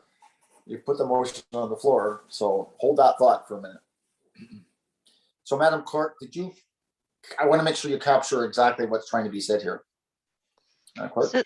Thank you. So the wording I have for the amendment is that the main motion be amended by changing clause 2 to read that the 2021 Ram Rodeo contribution of 34,500, as well as an additional contribution of $2,000 from the levy, be provided as the year one contribution amount. Right. And then there was some discussion around changing that. My 2 cents to that would be is, at least in your minutes, it recognizes what was raised, because if you don't have any record of what was raised. You don't have any record of that number. That sort of does do that. A question I do have to the director or to the finance: when will that be reconciled completely? I know I approved the accounts just last on the weekend there, and I think there was some rapid ties that were still being charged out. Madam CEO. Thank you, Mr. Mayor, through you to council. We're hoping to get a fulsome report back to council in January with the exact costing and the exact contributions from the event and staffing impacts. So we'll bring that back in January. Thank you for that clarity. So, so it is still written as the clerk has indicated, with the number, as well as additional contribution of the maximum 2,000 for the levy to be put for year 1, 2022 contribution, and that's where it's left. So that was moved by Councillor Allen and second by Deputy Mayor Desai. Is that still your wish? I see Councillor Nielsen nodding his head. All right, well, that's the motion. I hear no change to that, so that's what the clerk read out. So Can I bother the clerk to read it out once again? I just want to make sure it's straight in my head. Absolutely, Madam Clerk. Certainly. That the main motion be amended by changing clause 2 to read that the 2021 Ram Rodeo contribution of $34,500, as well as an additional contribution of $2,000 from the levy, be provided as the year 1 2022 contribution amount. Period. If the mover is okay with that, I'm okay with it too. I got a nod there, so okay. Holy smokes, cross your fingers here. Any other discussion on this motion? Seeing none, all in favor? Okay, that was approved unanimously. It was carried. This is me circling the date in the calendar at this point. Okay, well, I would suggest you can each go and buy yourself a coffee now. Celebrate. There you go. All right, moving on into item 3.9. Sorry, Mayor McQueen, Oh, yes, we do need that was to main amended. as That was amended. amending. Yes. Okay, that was amending the main motion to change it from what the recommendations were. So, so that was originally moved and it has been amended. Any other discussion on that motion? I'm sure the people watching us are probably going, "What are you guys doing there?" Seeing none, all in favor of the main motion? That also was carried unanimously as supporting the amended motion that was amended. Okay, thanks for keeping me on my toes, Madam Clerk. Next item is the item 3.9, fees and charges bylaw amendment. This is with regards to revenues. Councillor Little, are you moving that? Okay, do I have a seconder? Councillor Nielsen. And just for clarification, for the viewing public, this is a review of all our fees and charges. And I think conservatively, there was feeling that there could be an adjustment of roughly $30,000. I don't know if anybody has anything else to add to that. I know that I had brought the part about the garbage tags to consider that, but I think that should come forward maybe in a bigger notice of motion at a different time, and we look at maybe a bigger picture on that discussion part for sure. Okay, any other discussion on that motion?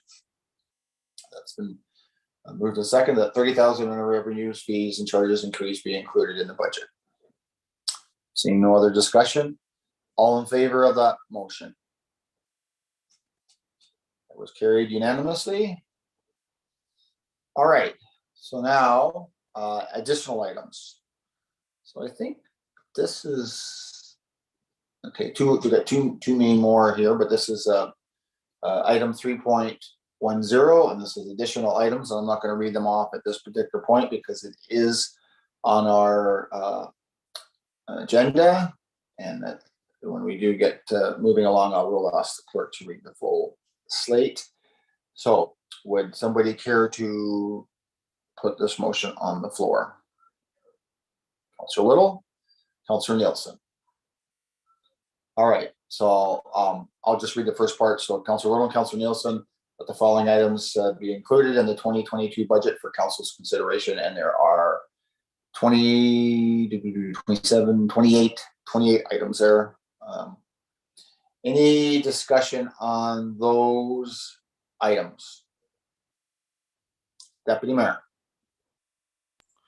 Thank you, Your Worship. And I'd like for us to revisit 24. We have a fire prevention officer right now, and I wanted some clarity from the fire chief on this.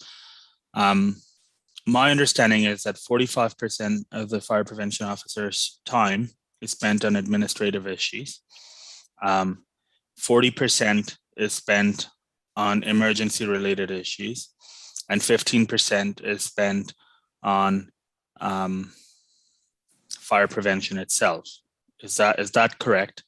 And a follow-up to that, Your Worship, is the 40% that's related to emergency. Is that because we are under a declaration of emergency right now? Is that why it's 40%? And if we were not under a declaration of emergency, because my understanding is that the fire prevention officer is also the CEMC for our emergency group. So if we were not in the middle of a declared emergency right now, would that still be 40%?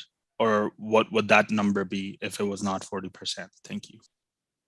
Okay, you asked a lot there, and I may come back to you if need be for clarity, but Chief Wellwood, did you understand or hear the question, or would you like it repeated? Through you, Mr. Mayor, I think I understood the questions from Deputy Mayor. Currently, the fire prevention officer is our CMC, and I'm down as the alternate. Her workload is increased dramatically because of the emergency that we're on right now. If and when the emergency ever terminates, we still have a significant amount of work to do to our current emergency management plan. Pandemic was not in the plan, neither is some sort of cyber attack. So we need to do some revamping to our plan. So that's still a priority. We still have a lot of training and program committee review to go with the emergency management plan. So there still is a significant amount of work to that. It will be reduced from the 40%, probably down to 20 to 25%, just based on the termination of the emergency, hopefully. But whenever that happens, I was naive in how much work the emergency management coordinator does until she left and I was on my plate. So it's a significant amount of meetings and updates and so on. So it'll be reduced. I hope that answered your question, Deputy Mayor. It does. Follow up, Your Worship. Go ahead. Thank you very much, Chief Wellwood. So the follow up to that then is, based on those numbers, and I'm going to assume a 20% workload for the emergency management. Based on that number, our fire prevention officer spends 35% of their time on fire prevention. To me, on the face of it, that sounds fundamentally wrong. If the title is fire prevention officer, they should be spending 50% or more time on fire prevention, especially given the fact that, and correct me if I'm wrong on this, Chief Wellwood, but in terms of responding to a fire, are we held to a different standard than an urban municipality? And I'll use Owen Sound as an example, or a municipality that has a full-time fire department. Are we held to a different standard in terms of how long we have to respond to a fire? Chief Wellwood. Through you, Mr. Mayor, to Deputy Mayor. There is a different requirement set out by the NFPA response requirements for large urban and smaller urban centers and full-time versus volunteer. Okay. For Toronto and Owen Sound, they have, they don't have a getting to the hall time because they're already at the hall. So we're allowed so many minutes under NFPA to get to the station, to get our gear on and respond from trucks. So we do have a little leniency that way. Okay. But as far as from when the trucks leave the hall, we are compared exactly the same as the bigger departments as far as what we need to do on scene and so on. Okay, thank you, Chief Wellwood. So the point that I'm trying to raise here, Mayor McQueen, is that to get from Markdale to I'm going to use Rockland, takes a significant amount of time. In our municipality, given the rural nature of it, given the wide rural areas that we have, and the in some areas, the high density of small industrial C4s on farms that we have, fire prevention is definitely the cheapest way to deal with it, if you will. As they say, prevention is better than cure. So to me, it doesn't make sense that the fire prevention officer spends 35, so a third of their time is spent on fire prevention, and almost half of their time, 45%, is spent on administrative duties. I don't think that is appropriate. And that's why I would like to see this position be turned into a full-time position. I will reiterate the analogy of the bridge. We have to bridge the gap in 1 year. We can't build half a bridge this year and half a bridge the next. We have to bridge that gap in a year. So with that, we've also heard from our HR manager that we are getting fewer and fewer people applying for part-time positions, and that's completely understandable. In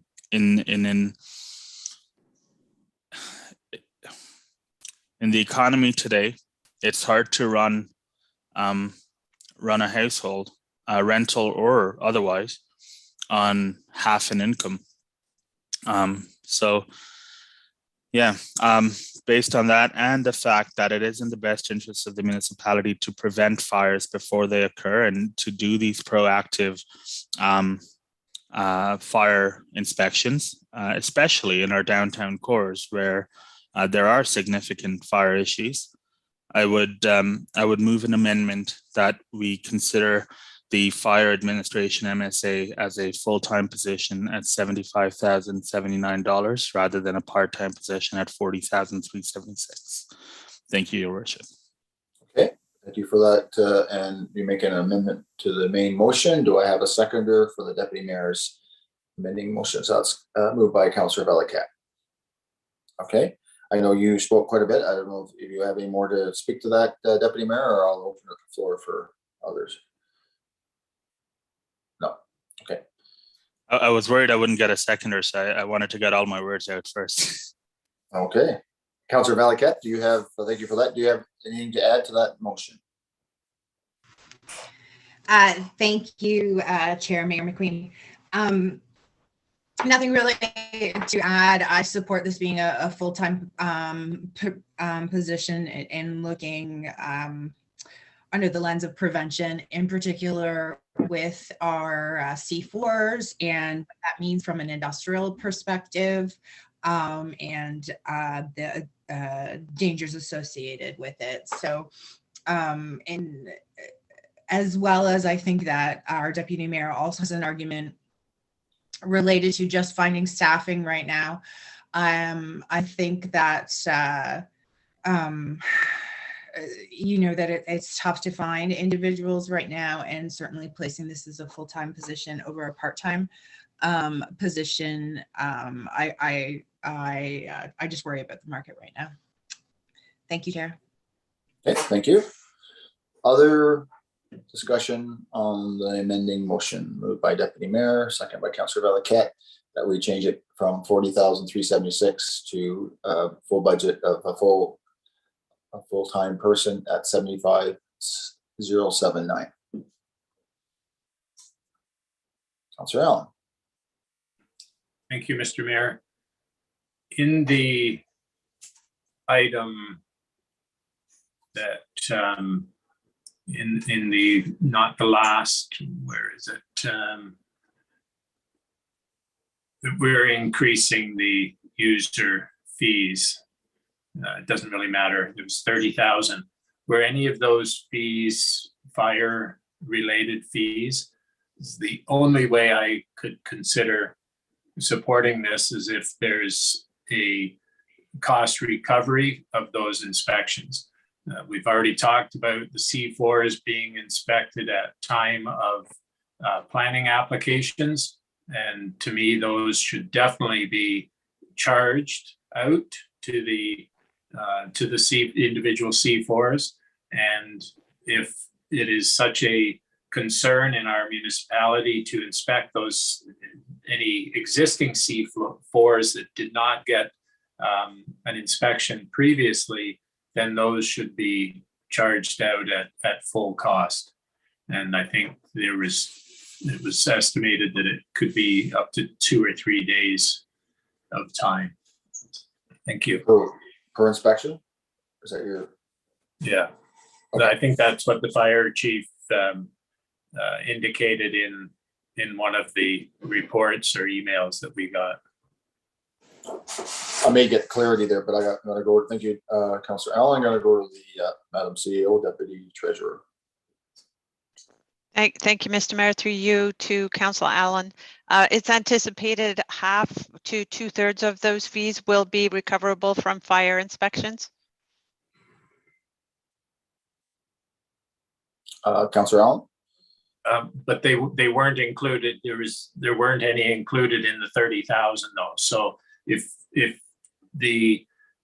there's a motion to add, to increase it to this to a full-time position, I would want the motion to also include that be offset by revenues, because I cannot support one without the other.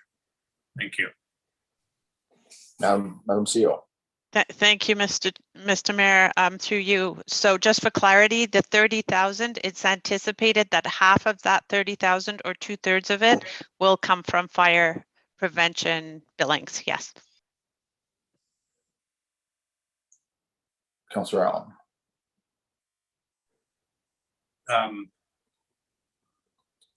Okay, so yeah, I didn't understand that response the first time. I don't think that's full cost recovery though. I think there was a $75 suggested fee for inspections. I think that was, what they were charging an hour. I can't remember for sure, but again, I would want this to be full cost recovery before supporting it. Okay. So the CAO said that up to 2/3, but you're saying, Councillor Allen, you'd like to see a separate line item that would sort of offset that cost. Okay. Councillor Nielsen. Thank you, Mayor McQueen. I would just caution that if we try to say we're going to bill out a fire prevention as a 3-day cost, which could be, a few $100s of time, which is a fair price for that inspection, we're going to have a hard time getting an uptake on an inspection that isn't mandatory. So if we try to say, hey, would you please allow us to inspect your operations for safety measures, we can get some support of that, even if we have maybe a nominal fee. Like, hey, we know what's cost about $75, but we can do the inspection. We can probably have some uptake.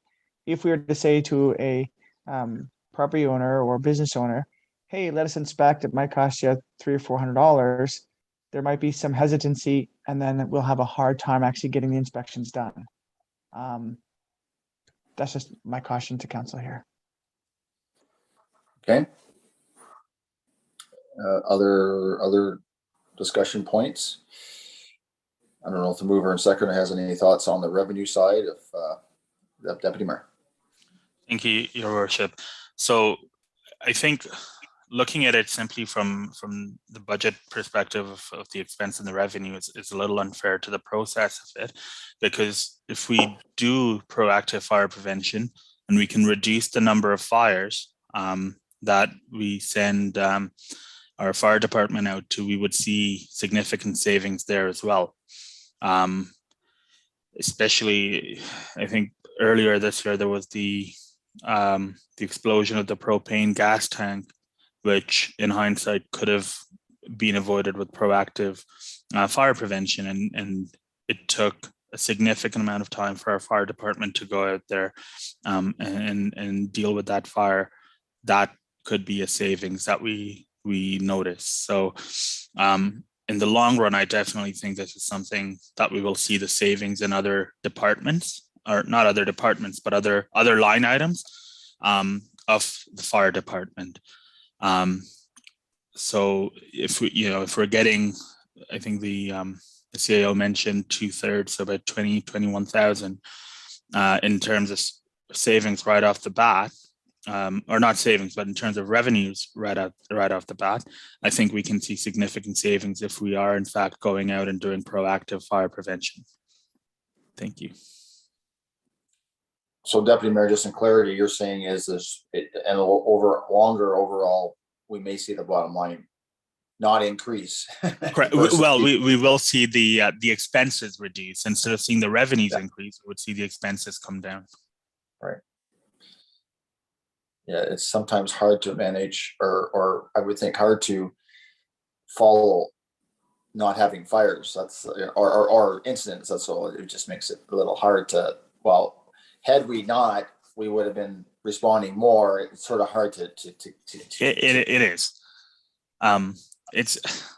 I think we would be able to see the savings at some point simply through the operational line item, and it's something we can ask staff to keep an eye on as well. Of how much are we spending on fire suppression, since we have in fact brought in a person so that we can do more fire prevention. Are we saving on the fire suppression side of it to merit that? And I think the answer will be that we are. Because I mean, like, there's the saying's there for a reason, that prevention is better than cure. Absolutely. Okay. I don't know. Does Chief Wellwood have anything to add to the discussion? I'm not saying you do. I don't know. There's been a lot of discussion here, Chief Wellwood. I don't know if you have anything to add. Through you, Mr. Mayor, thank you. I think Deputy Mayor has covered a lot of the points that I was thinking over the weekend. And further to Councillor Nielsen, to assess fire safety, we are allowed to enter any premises within Grey Highlands. So, yes, I'd like to have their permission because it works better. But we can enter any property, and I found with the C4 shops, they are very cooperative. Once we go in there and start dealing with them and educating them, then they're more than willing to cooperate. But as far as mandating to go on, we can set that as part of the planning fees or the building permit process, and to do an inspection of the property after the fact. Okay.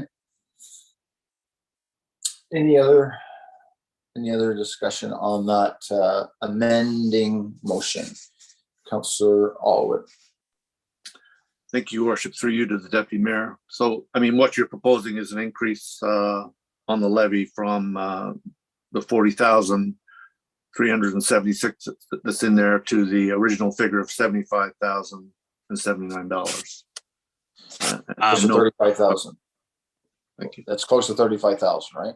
Correct. At the same time, I mean, in the past, we have used the working capital reserve to phase a position in over 2 years. I will leave it to someone else if they'd like to amend the motion.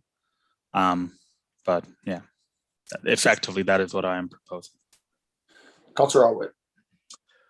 I just want to be sure that none of this can be attributed to growth. We have a DC fire reserve that's related to growth. So we're talking about, 250 plus. We're seeing a lot of applications for C4s. I wonder if there's any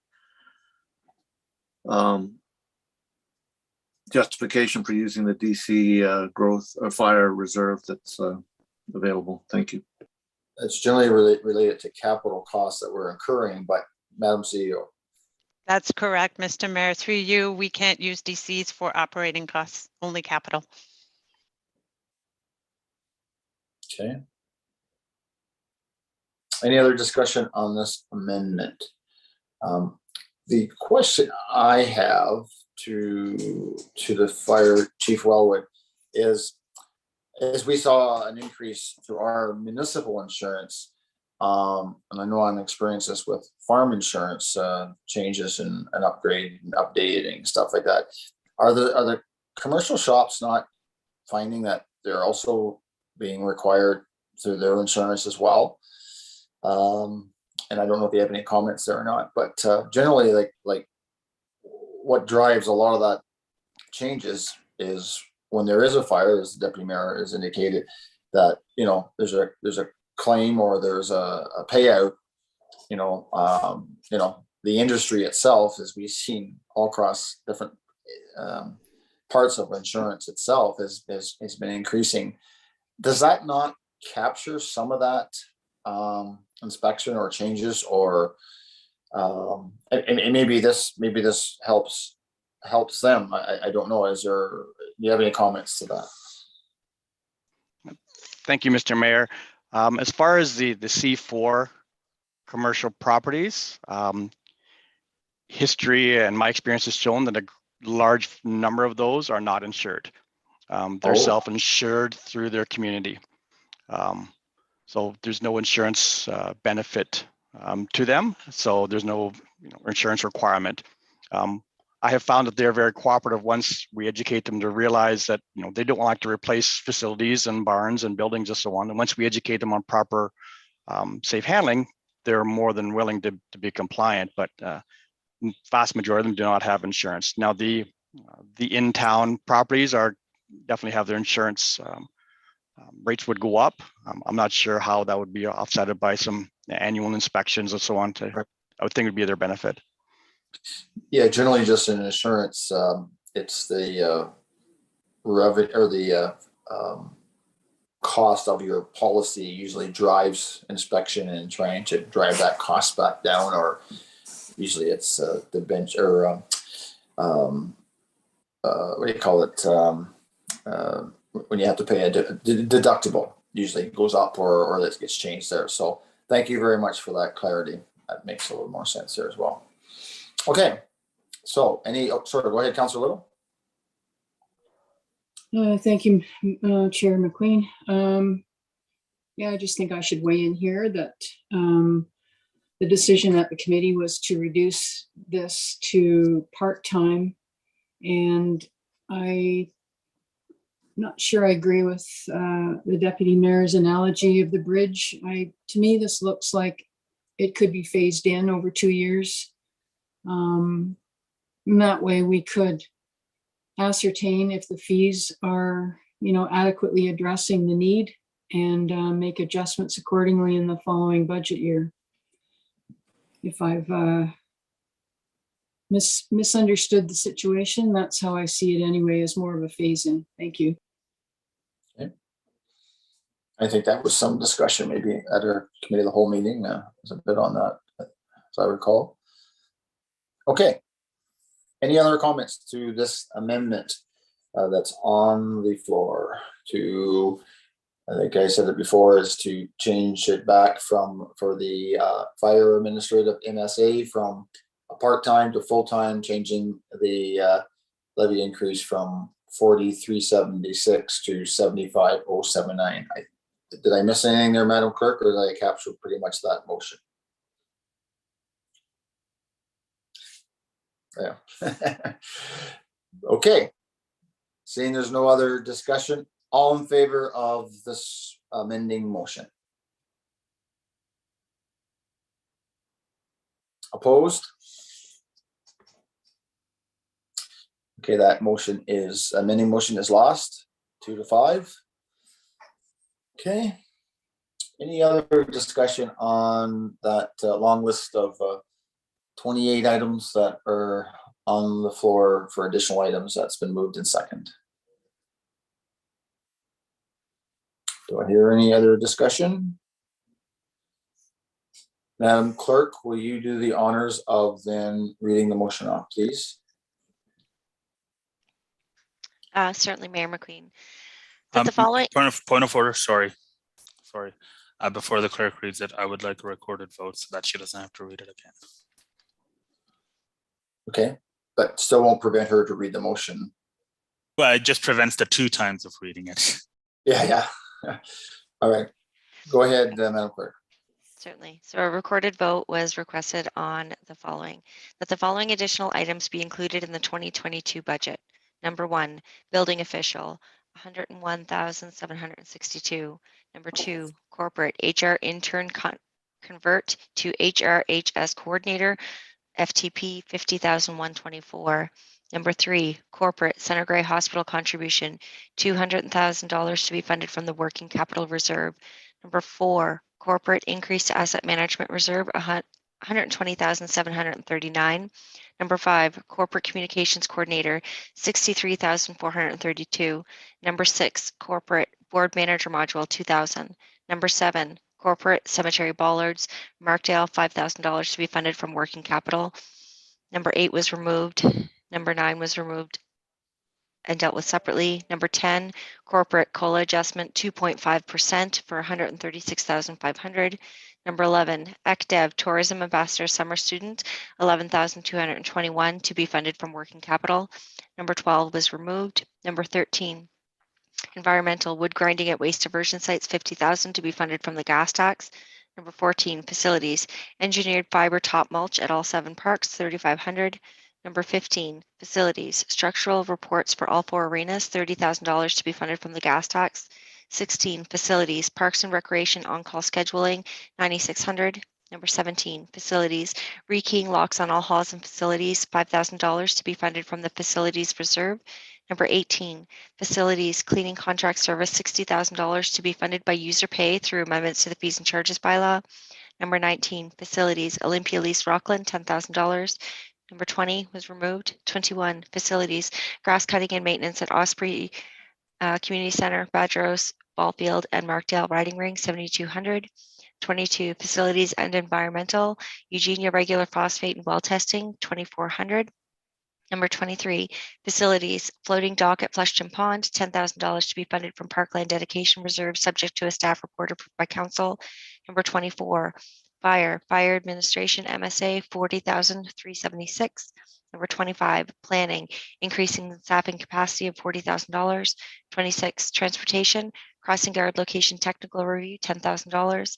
27, corporate, Soggy Mobility and Regional Transit 1-year trial, $24,000 to be funded from the federal gas tax reserve. 28, corporate, climate action initiatives, $12,000 from levy and $12,000 from working capital for a contractor consultant to do a baseline inventory and forecasting of greenhouse gas emissions related to step 1 of the Federation of Canadian Municipalities Partners for Climate Protection Program to be placed in a climate action reserve. So Councillor Nielsen, or sorry, Deputy Mayor Nielsen. Oh my goodness. Deputy Mayor Desai. Sorry, Mr. Mayor, before you take the vote, I think item number 2 needs an adjustment of $14,000 for the WSIB savings that were identified. That's the 5124. That's correct. So that'll be reduced. Yes. So that would be 36 thereabouts. You said 14,000. 36,124. Yeah. Oh, sorry, 35,124. Okay. That You're gonna was be- discussed and I think it was voted on at committee of the whole. I think it was. Madam Clerk, do you want to verify that or going by memory? If I could just have a moment, Mayor McQueen. No problem. And just as the Madam Clerk is doing that, a recorded vote was called by the Deputy Mayor when the clerk has exercises the vote.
as we're waiting for that, I can just hear outside the wind is really blowing, and they say there's supposed to be up to 70 or 80 kilometer-an-hour winds today. So hang on to your hat.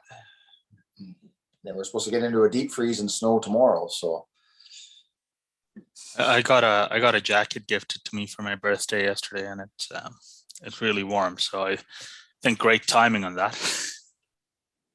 Well, just don't leave it buttoned undone. Yeah, you're right. Remember that? Remember the story when I was a kid where there was a debate between the wind and the sun? Everybody remember that story? Where Yeah, it was around when I was a kid too. there you go. So it's a long-winded story. It's a long-winded story. Yes. Well, you know who won that. You know who won the battle, right? So The sun did, right? Yeah. Mayor McQueen, so there was no actual recommendation to reduce that amount from that item of the 14,200.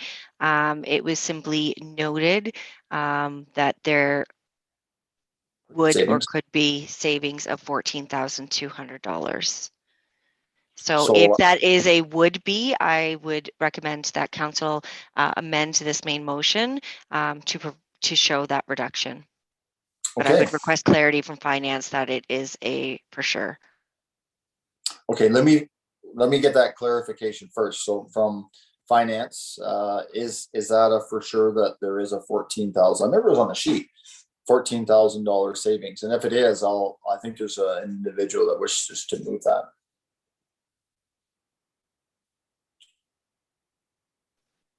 Adam CEO. Thank you, Mr. Mayor. If you could go to manager, yep, she was the one who brought it up. Thank you. I remember that, so I will. Manager, yep, and good morning and welcome. Good morning, Mr. Mayor, and through you to council.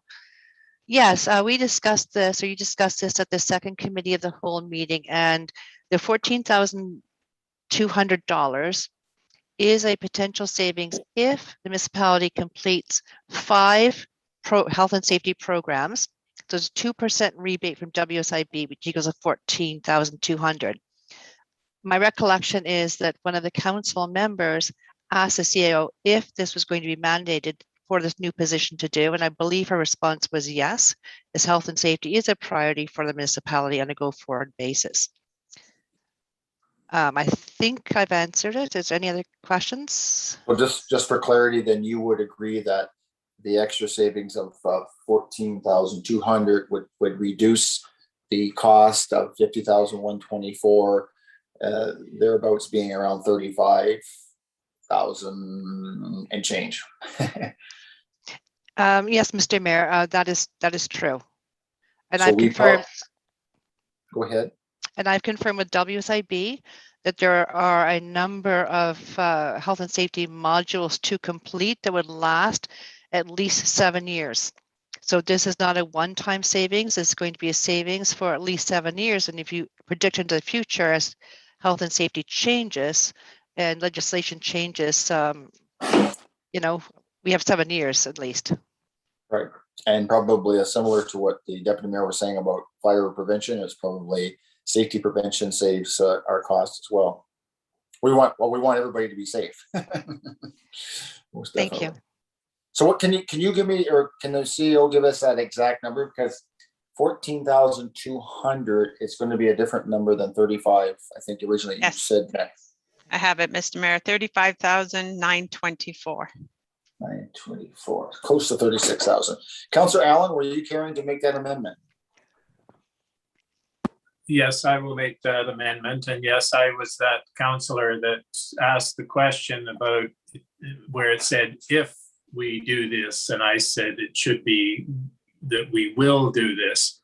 And I guess thinking back, there wasn't an amendment to the motion, but I think it should be in there to offset this expense. Thank you. Okay. And do I have a seconder for that amending motion? Councillor Elwood. And so procedurally, Deputy Mayor, you're going to have to hold off in the recorded vote just a minute. Discussion on that amending motion to the main motion. Deputy Mayor. Thank you, Your Worship. The question I have here is that, are we effectively guaranteed these savings in terms of if we, is this a pass-fail exam sort of a thing, or is it a, we take these steps and we're getting these savings? And if that is the case, what does it cost?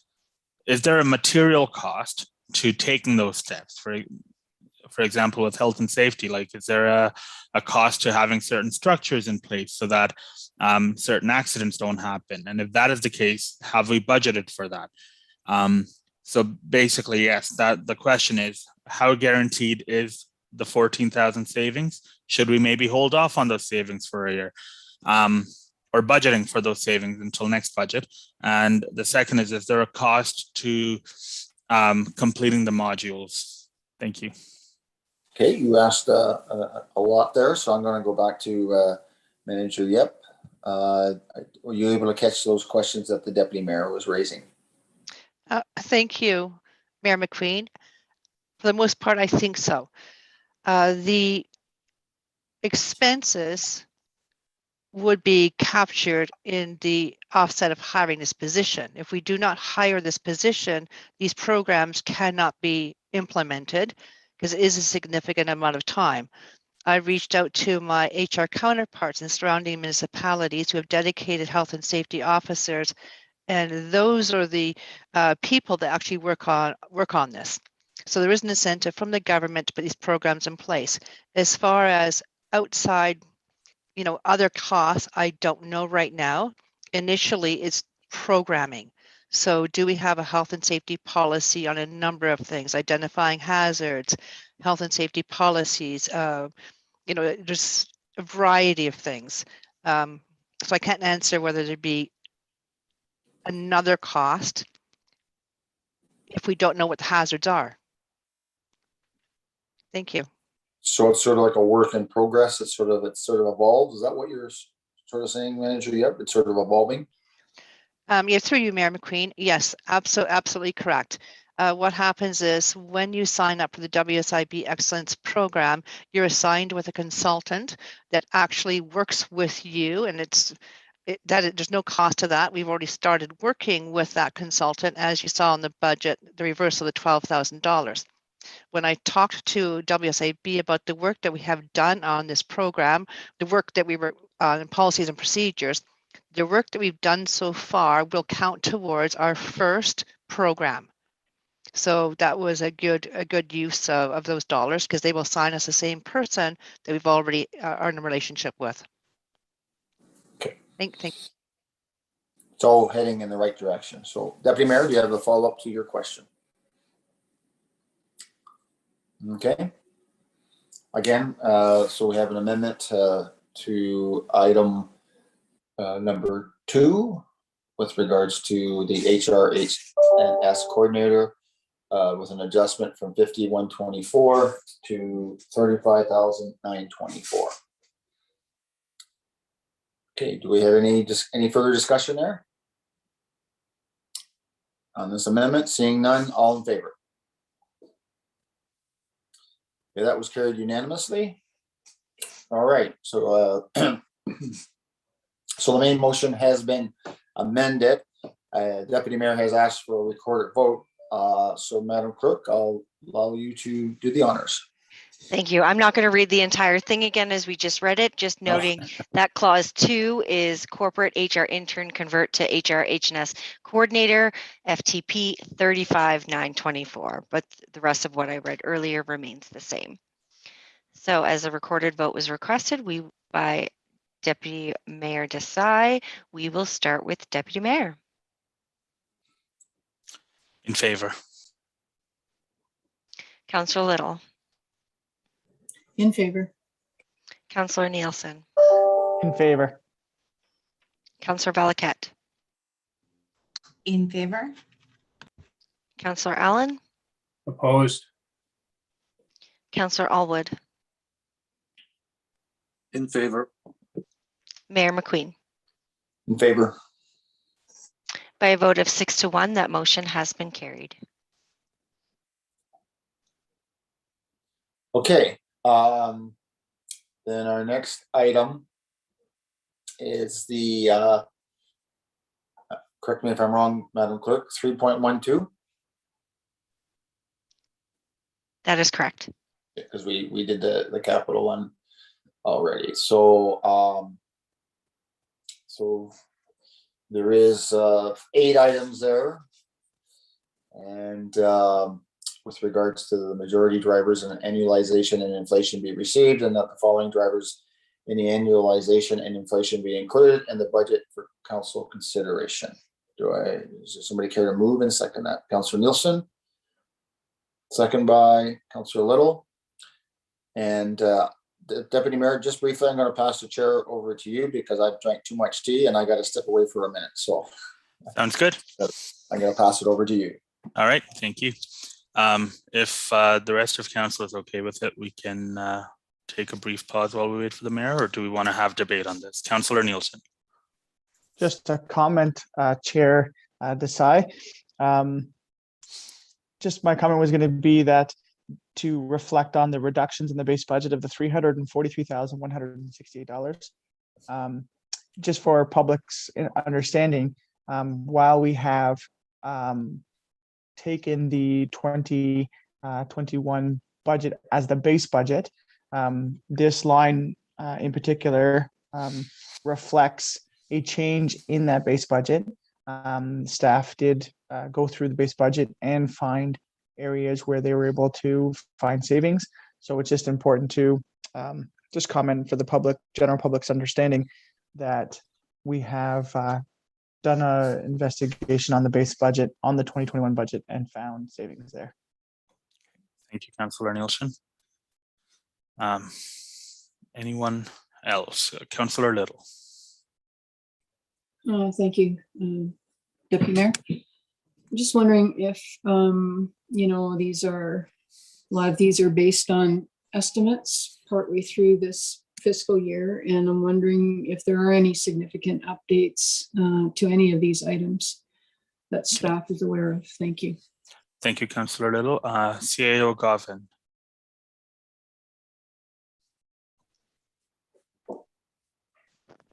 Thank you, Mr. Chair, through you. If I understand the question, Councillor Little, you were asking if any of the items in 3.12 have been adjusted since they were first presented. No, not at this time. Anything that we have found has come forward in deliberation. Okay. Thank you, CAO Goffin. Mayor McQueen, I see you're back. Did you want to resume chair, or did you want me to see out this item? No, you can carry on. I do have a question. Okay, I don't have anyone else in line, so I'll go to you to ask your question, Your Worship. I see on item 3 that there is a 10% increase in aggregate cost of $80,000. I know we don't have a director here, but based on what that new number may be, can staff tell me what that would be in tones, in the sense of if, and the reason I'm asking that is obviously we have a sort of a volume of tones we put on each year. And I just wondered if that could be translated to the number of tones. So what's the total tones that were being scheduled to apply this year? And what, I know we have 920,000 set aside in our budget for gravel. So roughly that would be around about 10%. So I guess maybe quicker to the fun here, Deputy Mayor, is I'd like to move an amendment that our gravel purchase this year is reduced by 10% to help offset the increased cost that, and then further from that could be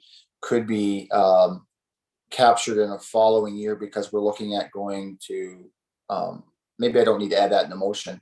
I can just speak to that as in the motion, but yeah, so I'd like to move an amendment that our gravel volume is reduced by 10% to help offset the projected increase in costs. And then I'll speak to that a bit more with my rationale. Very well, Mayor McQueen. Do I have a seconder for that motion? Councillor Allen has seconded that motion. Mayor McQueen, you have the floor, sir. So I know that, you know, everything, we see everything going up in cost, and, you know, those drivers, I can understand why there would be an increase, fuel, labor, a number of things. It has been pointed out that we need one more year to shift from a 2-year application to a 3-year application. So basically, I think that reads that we would take that total amount of gravel we would place in a municipality in 2 years would be spread over in 3 years. I think that's sort of the rationale of that. So my thought would be is there a particular section that 10% could be added to next year's budget, to not to lose it, but just sort of helping to sort of balance it a little bit, because obviously next year's budget, if we plan to, or that the new council plans to go to that next 3, 1/3, 1/3, 1/3. I'm just thinking maybe it could be blended in there a little bit to make this year a little bit easier. And so just from simple math, if we're looking at 920 for half the municipality, that's 1.8 million. I would hope that, and the new council's budget next year, that they could sort of soften that a little bit by adding that 10% back into next year, because you're going to cut it in the third if that's the plan moving forward. So I just think there's a little bit of a, you know, we're charged to look at solutions here, and I just wondered if that is something that it's not missing it. We're not going to get away from our commitment, but it helps us a little bit in this year's budget. So I'll leave it at that, Mr. Chair. Thank you, Mayor McQueen. Before I go to Councillor Little, I just want to confirm that this wouldn't be out of order in terms of committing a future council. Clerk Martel, if you could provide advice on that.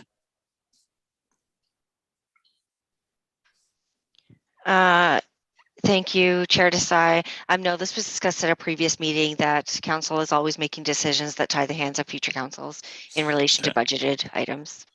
Okay, thank you, Clerk Martel. So this is not out of order then? It's not out of order, but I don't fully understand the amendment. Very well. So the amendment is that we reduce the volume of gravel or volume of aggregates purchased this year by 10% to offset the cost of the aggregate that we purchase. And the intent is that next year, since we are going to a third instead of half, next year's council would realize a savings, and they would add the 10% next year instead of this council having to do it this coming year. Thank you. I understand that. I'm just hoping that finance or somebody can provide us with an actual dollar amount of what that $80,000 would change to by a reduction in volume of 10%. And I see CAO Gavin has popped up. CAO Gavin. Thank you, Mr. Chair. Through you to Mayor McQueen. Is it important that we bring back the tonnage that we purchase, or is it important that we ask the superintendent if he could go through 2022 with 10% less gravel? We're just having trouble finding the tonnage as he's out on the road. So I thought it was just more important that we establish if he can work with 10% less gravel. Thank you, Mayor McQueen. Yeah. That's okay. Yeah, that's the intent. I'm trying to keep it simple. So maybe 10% of that gravel may be how, and there's a freedom of that director to figure out how to do that. Whether there's, you know, I don't want to nail it down too hard that they you know, they can, whether they just particularly leave that road to another time, or I just want the flexibility that it could be captured in a future year, because I think next year for the future council, I mean, there's going to be, you know, going to 1/3 versus a half, there's going to be, I think, significant savings just in the budget there. And I just thought, is this a way that we can sort of blend it a little bit? So effectively what you're saying is purchase whatever amount of gravel that you can purchase for the same amount that we spent on it last year is effectively what you're getting at. Basically, okay. Yeah. Thank you. I had Councillor Little and then Councillor Allen. Thank you, Chair Desai. Just a question raised by the mayor's suggestion. I'm wondering if the calculation here of $80,000 is strictly related to gravel road maintenance. Is that the only aggregate cost that we're looking at, is the gravel road maintenance? Thank you. Thank you, Councillor Little. CAO Gavin.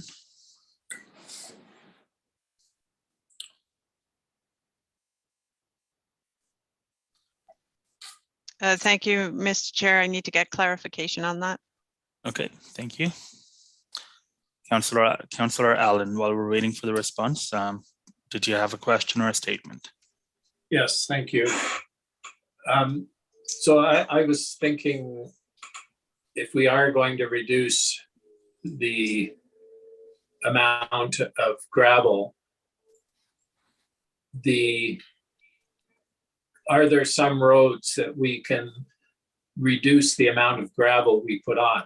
We all know that we've got some really good gravel roads that have had one application of the quarry gravel, and perhaps those good roads, we could reduce the amount we put on this year, and then the very poor roads that need a full application would get the normal amount. I'm just thinking about when we do half the municipality one year and the other half the following year, next year, if we're doing, I don't know how they split it up, whether it's east-west, but if we're doing the west end this year and next year we're doing the east end, but we have to go back and put some on the west end, it could end up costing more for trucking and things like that. So perhaps, as I say, just the real good roads, just reduce the amount going on a little bit. Are those things that could work? Thank you. Yeah. Thank you, Councillor Allen. I have Councillor Nielsen, but Clerk Martel has popped up. So Clerk Martel. Thank you. So I heard the mayor say that his intent was to remove that $80,000. Yes.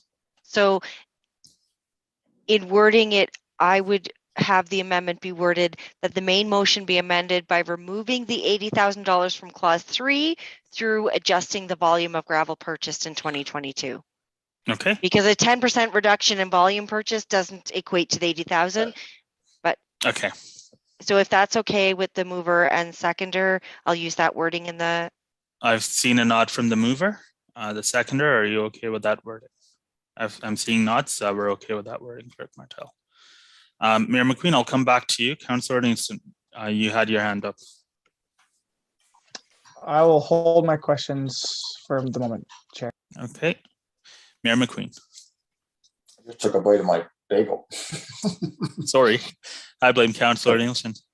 I figured Councillor Nielsen would have a lot to say. Yeah. I can raise my points now if you want a moment to choose, sir. Through the chair to council. I understand Councillor Allen's comments about the possibility of not laying gravel on certain roads that are perhaps in better shape and quality due to most likely like a lack of travel or lack of traffic on those roads. I understand what the mayor is trying to do. I think my hesitation is there a possibility that because we're not going to do the full amount of gravel, the full amount of tonnage, I'm hesitant, would this delay that change over next year? So the goal is to try to get those full layers on. So we have the 2 applications of the better gravel that allows us to move to that 1/3. And I'm thinking, okay, this year, you know, I do agree that maybe to lower $80,000 in price, it's probably not 10% of the actual tonnage we purchase. It's probably less than that to save us the 80,000. But would that 10% reduction, how much gravel we're purchasing, mean we're not getting ready for that 1/3?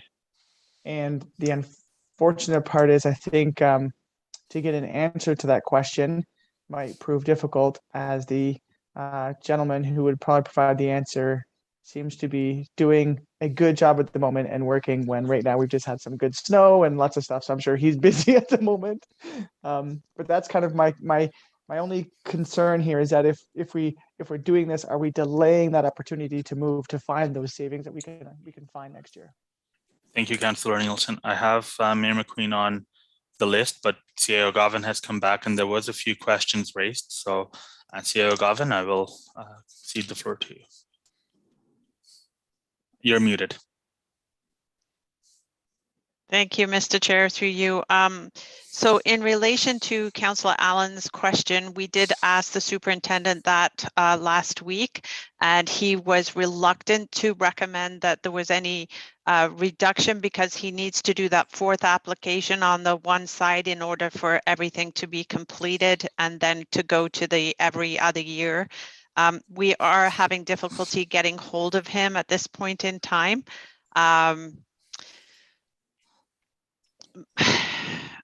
I can see what Mayor McQueen is trying to do. I'm wondering, in the interest of time, because I don't want this to hold up the entire budget, if we could look at him reducing the use of aggregate for 2022 up to 10%, and any additional be taken from the transportation reserve to offset. Without getting an answer from him, I'm reluctant to commit him to using 10% less gravel. If he can do it, I'm sure he will. But in the meantime, if council wants to move forward, that would be a suggestion for you. Mayor McQueen, you are next on the list. Well, thank you, Mr. Chair, and thanks for the update from our CAO, Govan. I know a number of years back, when we were, might have been the early days of Grey Highlands, where they did look at gravel application and they did look at dead end roads and areas that don't have as much high traffic as main roads. As we know, the higher traffic roads seem to use more gravel because, you know, vehicles do knock it off the road, where you have dead end roads and other areas that don't seem to have. And you know what, they may be looking at that may be already in the plan when they do apply, that they, on those dead end roads, they just put less on. That could be already worked into the system. I don't know. I was just looking at the part generally to say of trying to balance it out over 2 years. I understand that the complexities of just taking 10% and putting 10% less on. I mean, as if there is a section of, and I wanted to keep it simple for staff. I didn't want to get into us determining how to do their job. You know, just looking at a way of balancing it out. Certainly, the other option is to take it out of the reserve that CEO Govan has suggested. But again, that gets into another debate as well, right? So, but I do know that we have seen those two letters from both the two contractors that do provide quotes and do provide that they are looking at 10%. I understand that. Probably a big part of that. There's a lot of things that are inquired, but you know, at the end of the day, we don't really know until we have that final quote come in, right? It's when you do that tendering process. So I'll maybe let other discussion first before I make an amendment to my amendment of where that comes from. I just I'm trying to keep it simple. That's all. But I may come back to me. Very well, Mayor McQueen. Councillor Nielsen. Thank you, Chair Desai. A question to Madam CAO. With all the changes we've made to the budget, and forgive me, I haven't fully kept track on if there was any changes to the transportation reserve. Can we get a current status on the transportation reserve? CAO Gavin. I'll need some time for that, Mr. Chair. Very well, thank you. Councillor Nielsen, do you have a follow-up? The only, I guess, kind of just as a thought too, is if there is hesitancy in the transportation, I would also suggest that this is something that the tax stabilization reserve could be used for. So the premise here being I would caution. I would caution on the tax stabilization reserve, because that is for extraordinary circumstances that lead to fluctuations in the tax rates. So I would caution against that, but at the end of the day, it's council's. Fair enough. Clerk Martel. Thank you.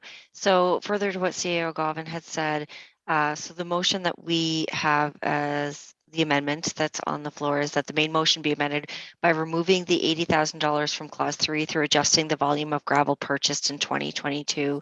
And as CEO Govin had said, our supervisor is out on the roads at the present time. I would, and she popped up, so I guess I don't have to complete my thought. All right, CEO Govin. Thank you, Mr. Chair. Sorry, Raylene, we're in live time here, so we're getting constant updates. Okay, so first off, the road supervisor is saying that he doesn't think it's a good place to cut 10% in the gravel, as it's hard enough to keep up on the gravel roads as it is. They are trying every other year to do another 15 kilometers more of roads, which is going to happen in 2022 as well. So based on that process, he's asking that it not be cut at this time. Thank you, CEO Govin.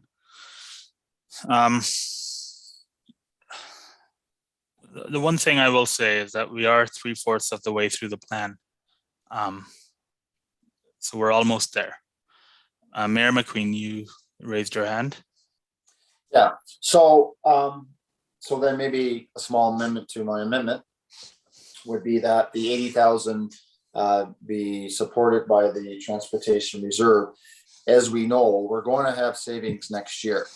And so maybe another thing is in those savings, we could put that 8,000 back into that reserve. Right? I mean, there's two different ways of, well, I don't want to say that saying because it's not right to say on TV here, but anyway, it's another way of dealing with it, because if next year our savings, because we're going to 1/3 versus a half, the future council could consider that is to offset the extra cost here to help this year, as we make an attempt that we put that savings back into the transportation reserve next year to reflect the extra cost this year. That's another way of, it just means we have to remember that, or whoever's here remembers that. But so I will move that the $80,000 increase in aggregate costs be offset by the transportation reserve. And do we get a number on that? We didn't get a number on that, did we? We haven't received a number on that yet. CEO Govin. Sorry, I'm still waiting, Mr. Chair. Finance staff were on the phone with the road supervisor, so they're now calculating the reserve. Okay, thank you. So I don't know if my seconder is, that's a little bit. So I don't have a second for the amendment yet. The clerk has shown up on my screen, so I'll go to the clerk before I seek a seconder. So the main amendment was that $80,000 be removed. Right. So I'm not quite sure how an amendment to that amendment has that $80,000 still there, but just funded differently. Yeah. So I worry that it is a contradictory motion, because you're removing it and then putting it back. You're removing it from the budget entirely, and then you're saying, instead of removing it, take it from there. I think if your intent is not to go forward with removing it, Mayor McQueen, that you would vote on that one, and if when lost, you would move a separate amendment that would be that the funding come from the transportation reserve. Sure. Yeah, I would be inclined to agree with that, Mayor McQueen. Sorry. Nope. So are we ready to vote on this motion then? Okay, seeing no further. Councillor Nielsen, you're waving. I don't know if you're saying hello or. I'm saying goodbye. No, just a quick question.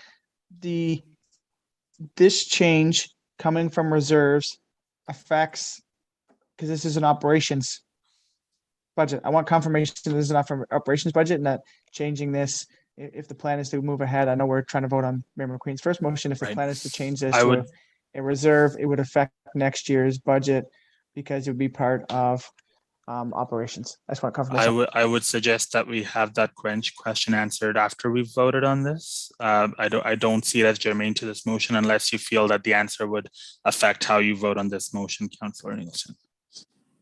Okay. Okay, so the main motion be amended by removing clause 3 from the budget. That is the motion on the floor. It was moved by Mayor McQueen and Councillor Allen. I will call the question at this point. All those in favor of the motion? Those opposed?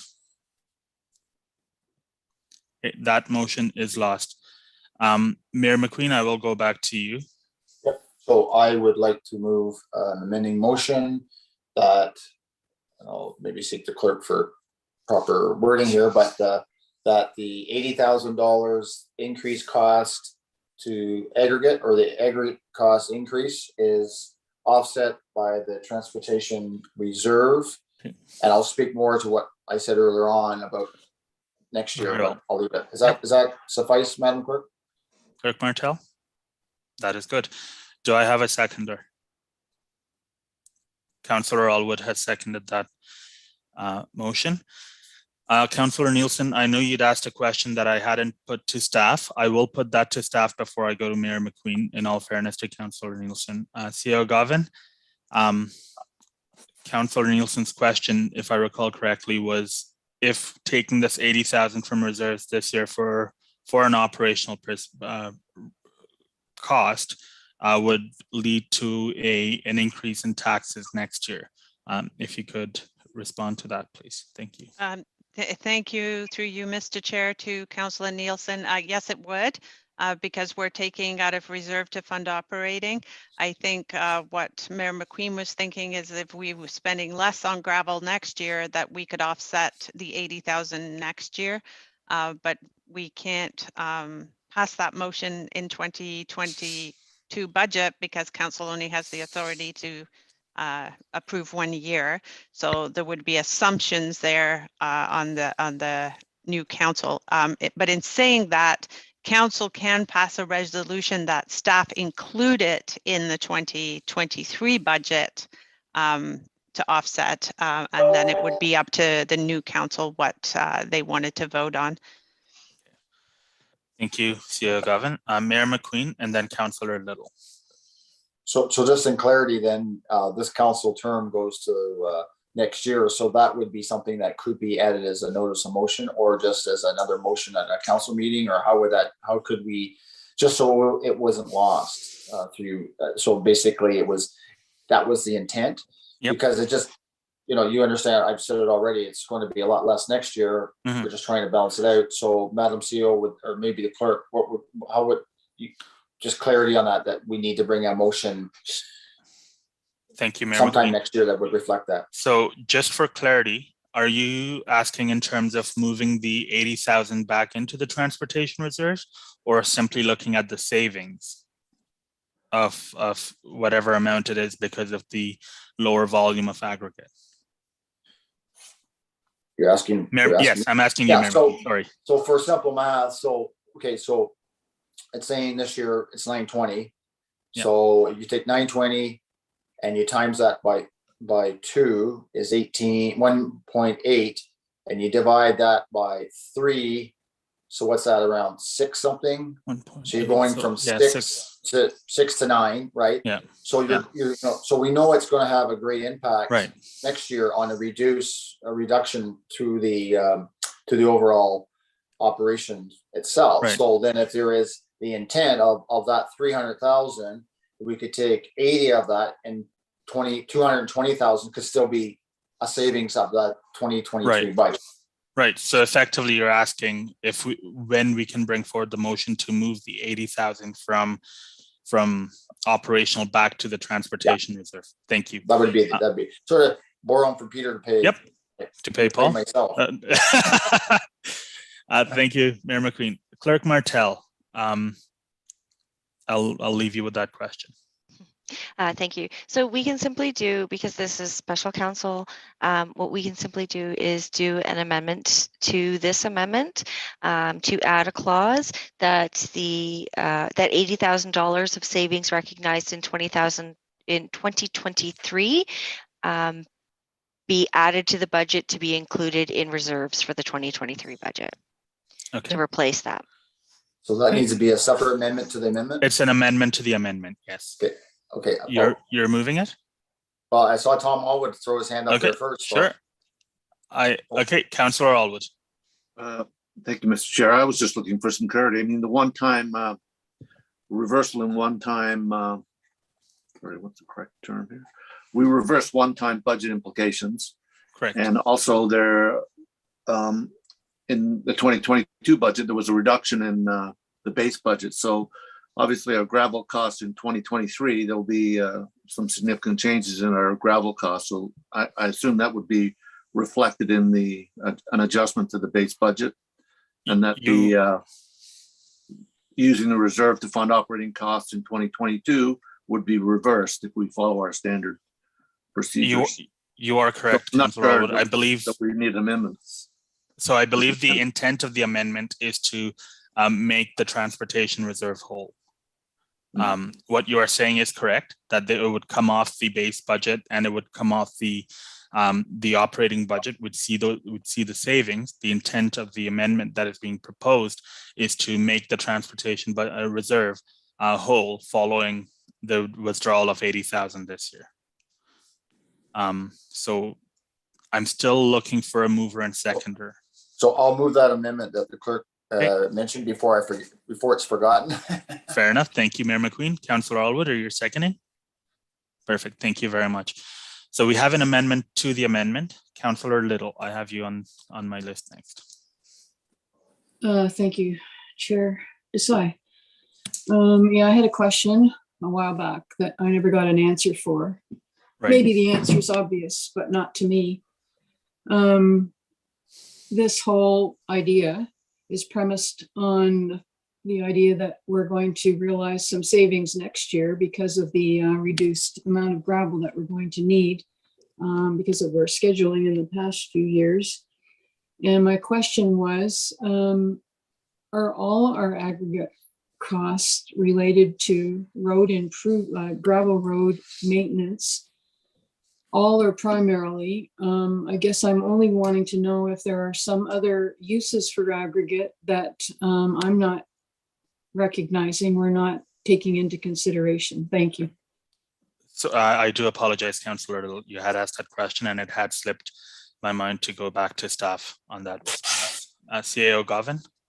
Thank you, Mr. Chair, through you. So I'm told that all of the aggregate is in relation to road base improvements and any washouts that we may experience.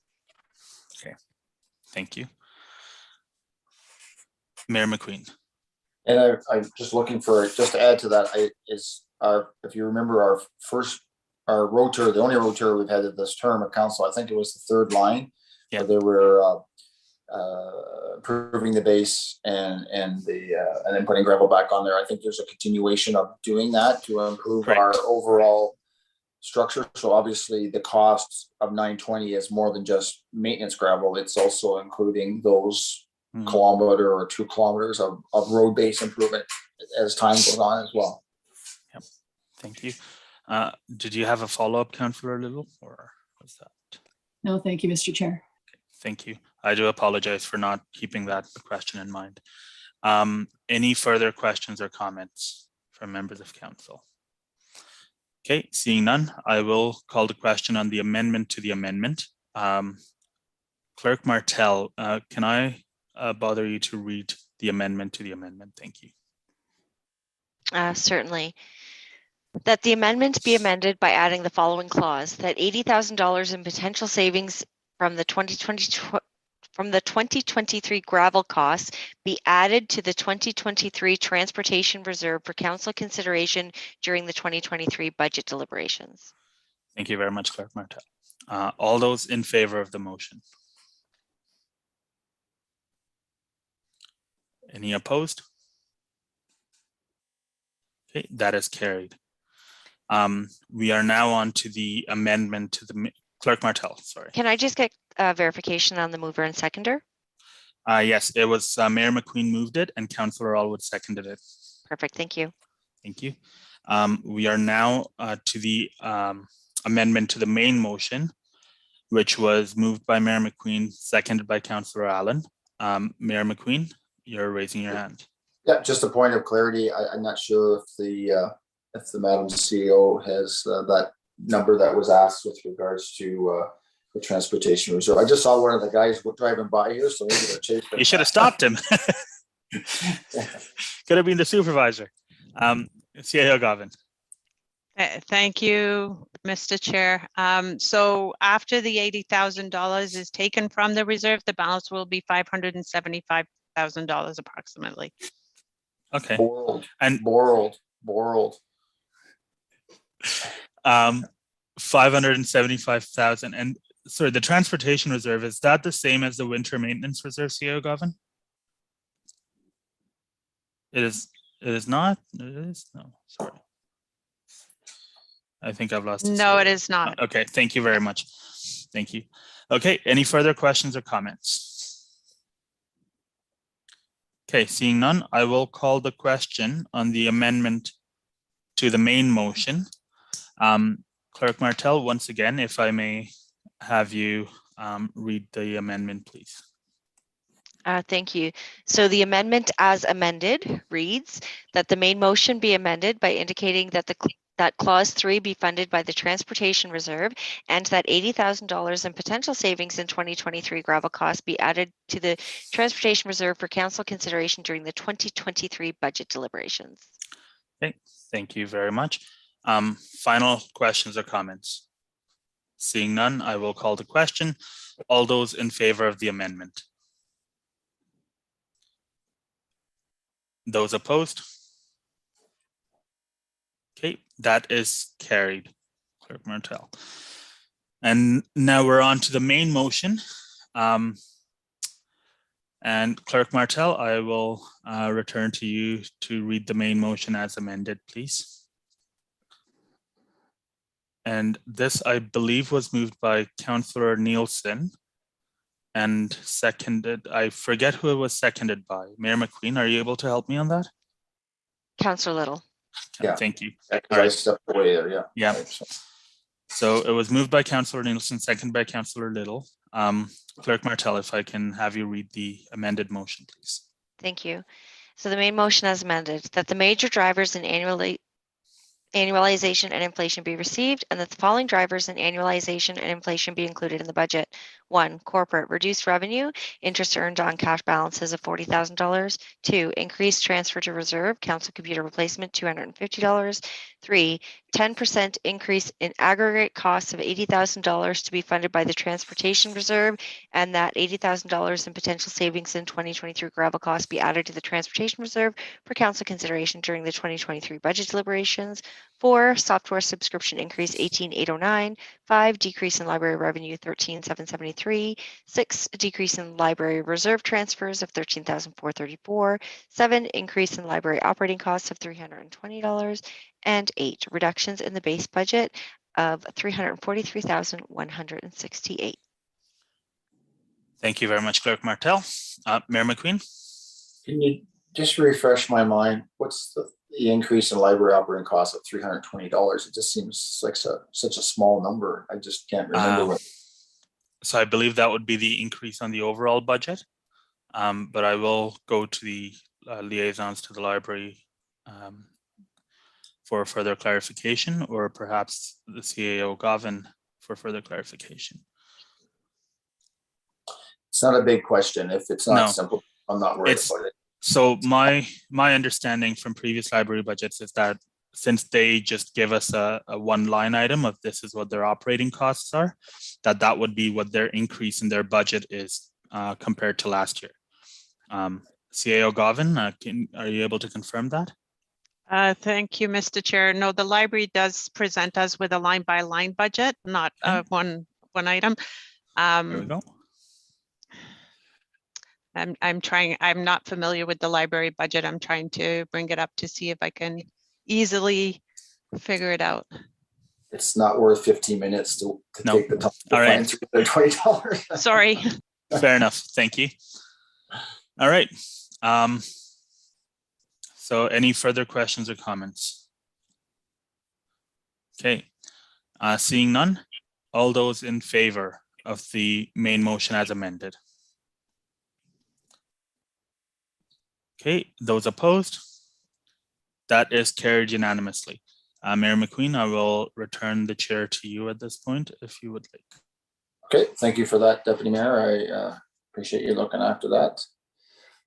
So basically, just to double check, Madam Clerk, did we catch everything on the agenda other than 4.1? Yes, we did. Okay. So then the next motion is that the special council meeting adjourn at a time and that the bylaw be brought to the next meeting of council. I guess before we go there, what would that, and I'm sure that Madam CEO will know this is coming. So with that change of the $80,000, what will that presently set our number at our local budget increase? And I'm sorry to put that I'm on. just waiting for the numbers to come through, Mr. I figured you would be anticipating that. I thought it'd be.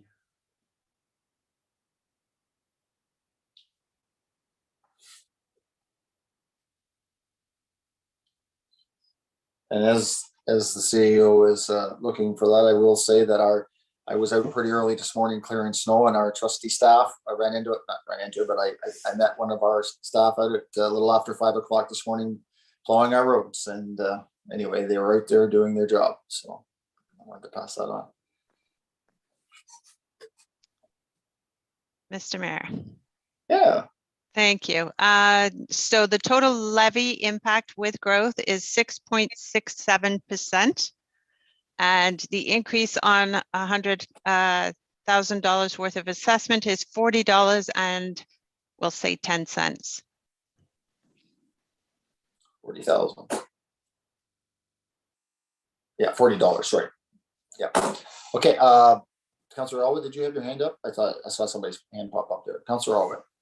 Yes, through you, your worship. That was the impact of the local increase, right? Not the blended increase. 40.10 per 100,000. $40.10 per 100,000. That is correct, Mr. Mayor. Okay. Any other discussion on that point then? Oh, sorry, go ahead, Councillor Little. No. Not on that point. Just before we adjourn, I wanted to just say something. Oh, sorry. Just before you go there, Councillor, Madam CEO did have her hand up here. Sorry. Thank you, Mr. Mayor. Through you and with council's indulgence, I know that Deputy Mayor and Councillor Nielsen did talk about some of the misinformation that has been going through social media this weekend, and I just wanted to take this liberty to correct some of that misinformation.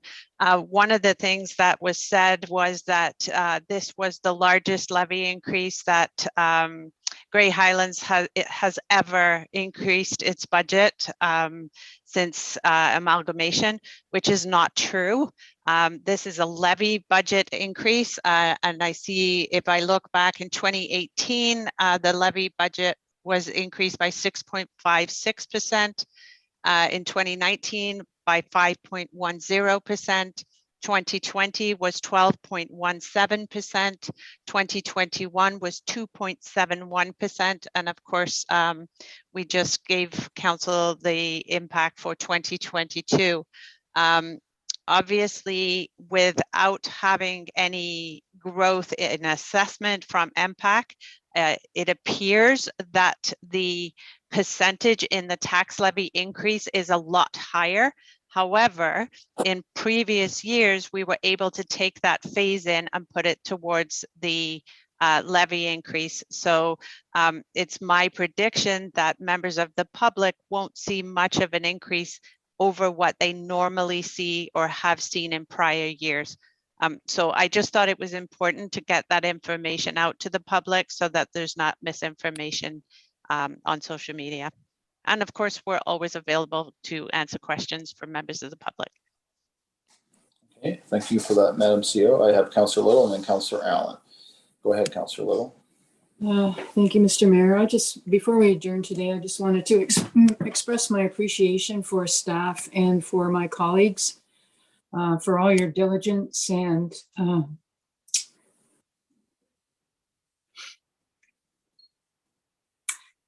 just the high quality level of conversation. Thank you.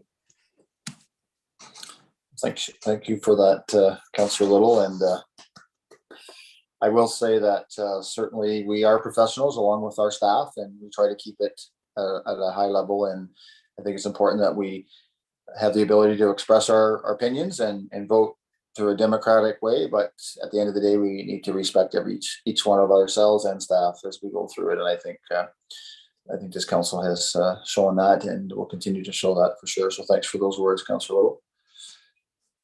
Okay, Councillor Allen. Thank you, Mr. Mayor. Following up on the CAO's comments about misinformation and that the CAO is, excuse me, happy to answer any questions from the public. I wondered if there's any appetite to go back to the public. You think about our chicken bylaw that we sent out surveys, which would be the equivalent of having our budget open houses. And then we got the information, we had staff and council discuss and come up with a bylaw. And then that proposed bylaw was then put through a public planning hearing for input on the final the final thoughts or recommendations of staff. So that is missing here. We went out to the public, got some comments, but that's when there was the potential to have a 12 or 14 or 16% increase. I'm not sure what it was, with all the recommended, mandatory and other items for consideration. So they haven't had a chance and won't have a chance if we pass this next motion to just bring a bylaw back. Thank you. Are you moving an amendment or are you just sort of feeling like your colleagues at this point, Councillor Allen? I would make an amendment that the special council meeting adjourn and that the proposed budget be presented to the public for their input. Okay, and okay, so the part about bylaw brought back to the next council meeting. So then you're stopping short of what you just said about that the special council meeting adjourn and that the proposed budget be taken to the public. Is that how you worded it? Okay. Now, before any other discussion on that, is there a seconder for that motion? Is there a seconder for that motion? Sorry, Councillor Alwood, are you indicating or are you at a question? I'll second that so we can put it on the floor for discussion, Your Worship. Okay. All right. So now we have an official motion. Madam Clerk, did you capture that motion? Just, I want to make sure it's worded as, I think it was pretty straightforward, but Madam Clerk, where'd you go? There we are.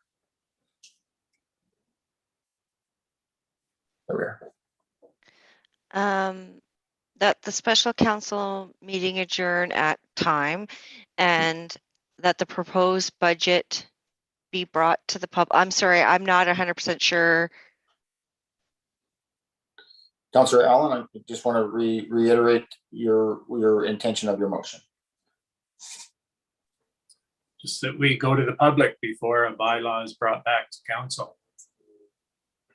With the proposed 2022 budget, is that what you're? Yes. So, and Councillor Alwood, is that your intention of seconding it? That was how I understood the motion, Worship. Thank you.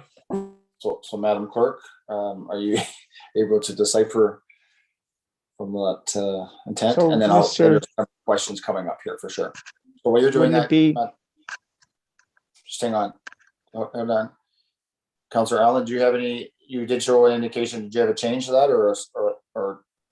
No, not to change it. I just think that the council and staff has spent considerable time on this, rightfully so. It's the most important decision single bylaw that we are going to bring forth each year. And I think the public has a right to be able to comment openly, not just in open forum, or that's not what we call it now, maybe, but yeah, I just think they should have the right to opportunity to comment on it. Okay, so Madam Clerk, I want to make sure you capture the motion before I go to questions here. So I understood that it was to be put out for public comment, but my question is, in what capacity? So it's always been available that the members of the public could contact staff and council and whatever. Is it just that you want it put out as a finalize and then have people be able to bring back the comments between now and when the bylaw comes through? That's just where I wasn't clear in what capacity, because we've always had it open for comment. Right. I understand. Councillor Allen, can you add some clarity, or maybe you need clarity to your motion?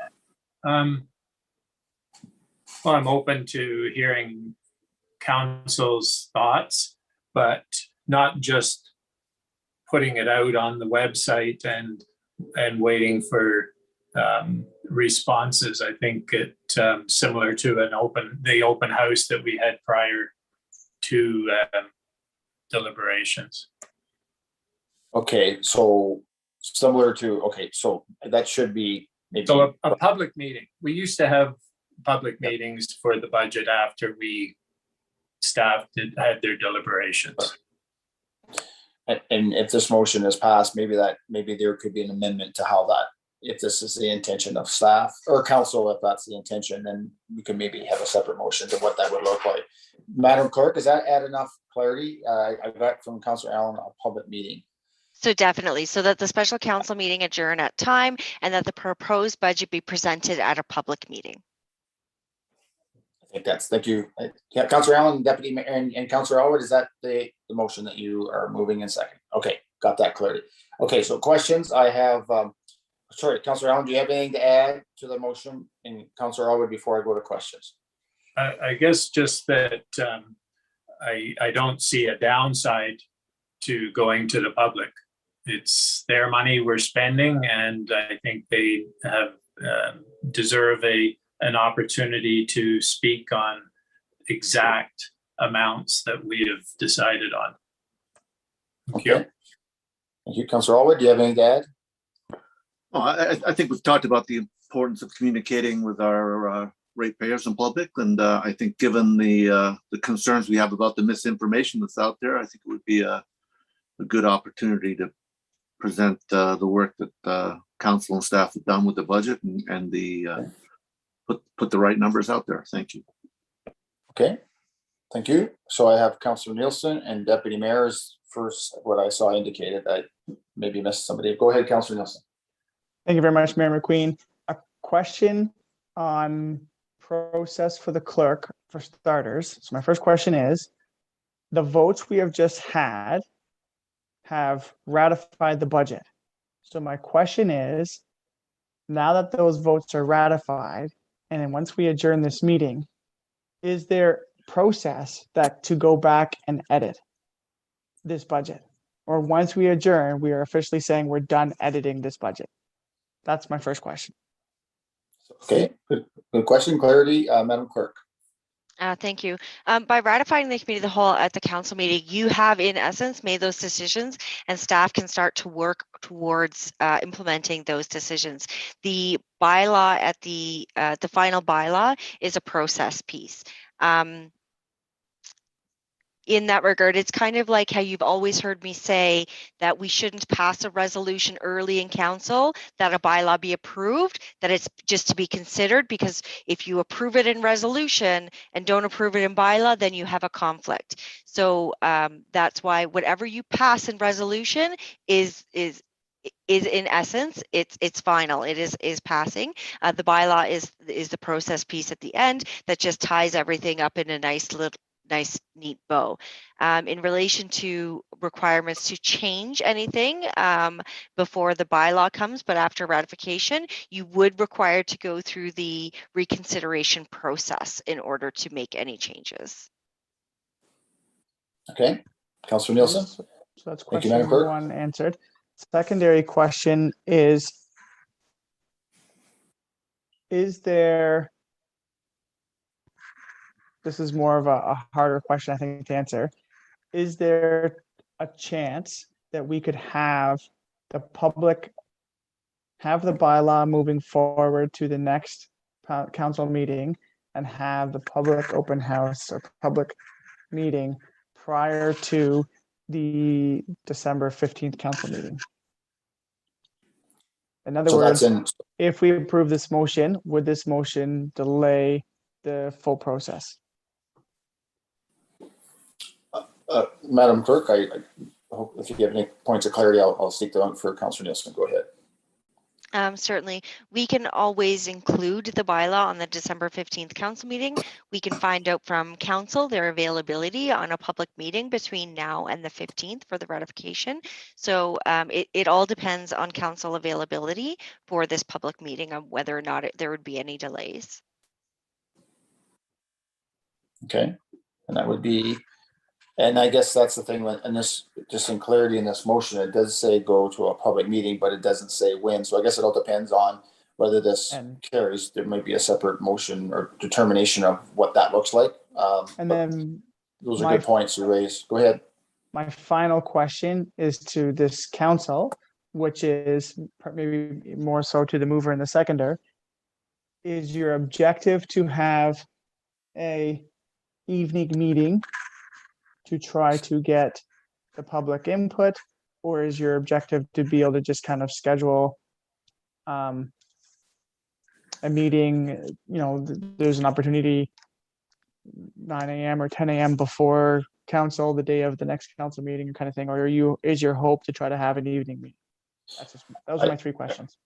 I will go back to the mover to seek, I know planning, we have it at 5 o'clock, Councillor Allen does chair to try to get as much, but I'm not going to answer that question. I'm going to go to Councillor Allen. Yeah, I think an evening meeting has to be done just to allow more opportunity for the public. Would that be an evening or late afternoon, Councillor Allen?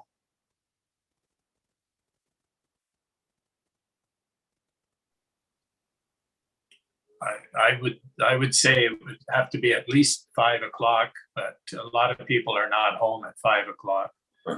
I think an evening. The only reason I raise that, I know both you who chair the planning public meetings at 5, and I know committee of adjustment, we also host those at 5 o'clock to try to. Anyway, Councillor Nielsen, you heard that? Any follow up from you? And then before I move on. Okay, so next I have the Deputy Mayor and then Councillor Wood. Thank you, Mayor McQueen. I was expecting this question at the start of the meeting rather than the end. I'll be absolutely honest. Because at this point, I find it hard to say yes to this because of the decisions we've already made. My question, Your Worship, through you to staff, is how many questions has staff received through the finance? I think finance puts out an email, budget@greyhighlands.ca. How many questions or comments have they received through that? And can we have those comments be made available to us? So this would, just for clarity, like emails, texts, phone calls, yep, all that stuff. All that's gone into staff. Is that directing to the CAO or is that the CAO? Okay. So, okay, thank you for that. Madam CAO, do you understand the question or heard the question there? I do, Mr. Mayor. Just need a couple of minutes. Okay. If I can carry on, Mayor McQueen, while we're waiting for that. I'll come back to that one for sure. Thank you. The other question is also, how many questions have we received from the public specific to the budget? I know 2 people have been in touch with me on specific items within the budget, rather than the overall increase on the budget. I've had 2 people who've been in touch with me on specific items. We also have to consider the fact that having public meetings costs money. How many people attended the open house? If it's only the 3 or 4 people, we could easily have them speak at open forum. Because even last year we had the special public session at the end of it, and there was some unparliamentary language used. There was 4 people that showed up. So we've also known what the budget schedule is going to be for ages. So I would have hoped that this would have come up earlier in the process rather than this late. We've also spent close to 35 hours, Mayor McQueen, on deliberating this budget. That's just on deliberating it at open meetings. It doesn't include the time that we've spent outside of the meetings familiarizing ourselves with this document. So that leads me to the question of, are we changing minds with this public meeting? For example, if I have 30 young people show up saying we need more in the asset management reserves, are we going to be changing minds around this council table? Because if we're not, then there's no point in spending the money to have a public meeting. Just for the sake of saying, well, look, we had a public meeting. I don't like lip service, and to me, this feels like lip service. So I cannot support this motion as it stands for those reasons. I know the CAO had come up on the screen. I believe she would have the answers to the question that I asked of staff. Thank you. Okay, thank you, Deputy Mayor. And Madam CEO, do you have your correspondence list? Thank you, Mr. Mayor. Through you to council, we received one question through the finance email. I know there was a few questions that were emailed directly to council.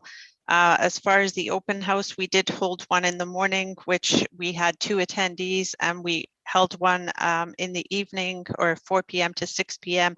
I believe we had 7 registrants at that, and 2 people from the 7 asked questions. Thank you. Thank you for that. Just a question before I go to other. Do we have a public planning meeting coming up in the month of December? We do, don't we? I'm just like, could that be added so it's not? Could it be added at the end of that? Just thinking about bringing all the people in extra cost. I just wonder if that could be a solution to extra costs. And I only add that in the sense of trying to, our time is valuable, along with staff's time is valuable. Madam Clerk, you popped up.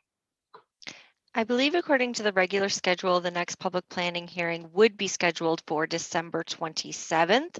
However, the office is closed at that point in time. So I'm not sure if Director Benner will provide information on when that meeting is actually going to be scheduled for, whether it's just going to be switched through to January. Right. I thought something popped up. So thanks for that clarity. Director Benner, is there a public planning meeting for December?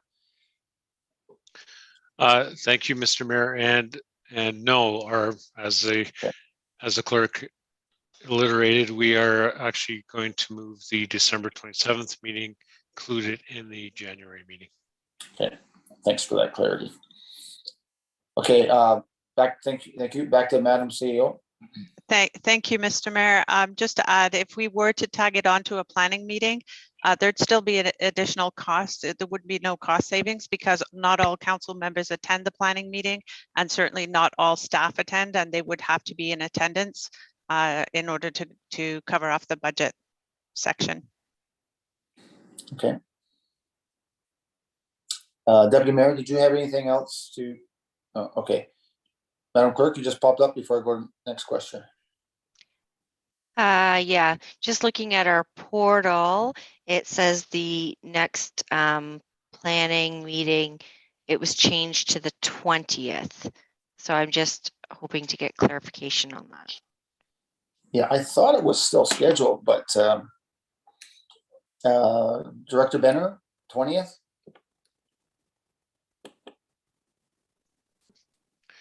Thank you, Mr. Mayor.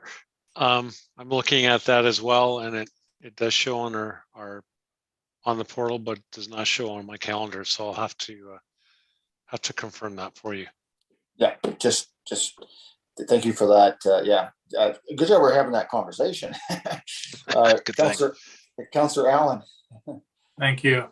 I was looking through planning applications yesterday on the website, and I believe there are 3 that are scheduled for the 20th, that the notices, there's notice of public meeting. Okay, so that could be a possibility then. Okay, the only reason I raised it was trying to, if it was something that we were moving forward with, that we try to capitalize. So Councillor Allen, Councillor Little. The other thing is, as far as the planning hearings, all of council is not required, but is supposed to attend. Right. Yeah, I thought there was pretty good attendance on that as well. Okay, thank you. And to you, Councillor Little, and just as a side, behind you, you have something yellow hanging up. It almost looks like your hand's putting up all the time. There's a yellow thing hanging from your ceiling, and it looks like a hand up. Yeah, that's okay. No, it just is, you know how you put your hand up on your screen. I just keep looking at it. You should call me more than Chair. Yeah. Anyway, sorry about that. Yeah. It just looks like it's all honest. May I speak? Yeah, go ahead. Go ahead.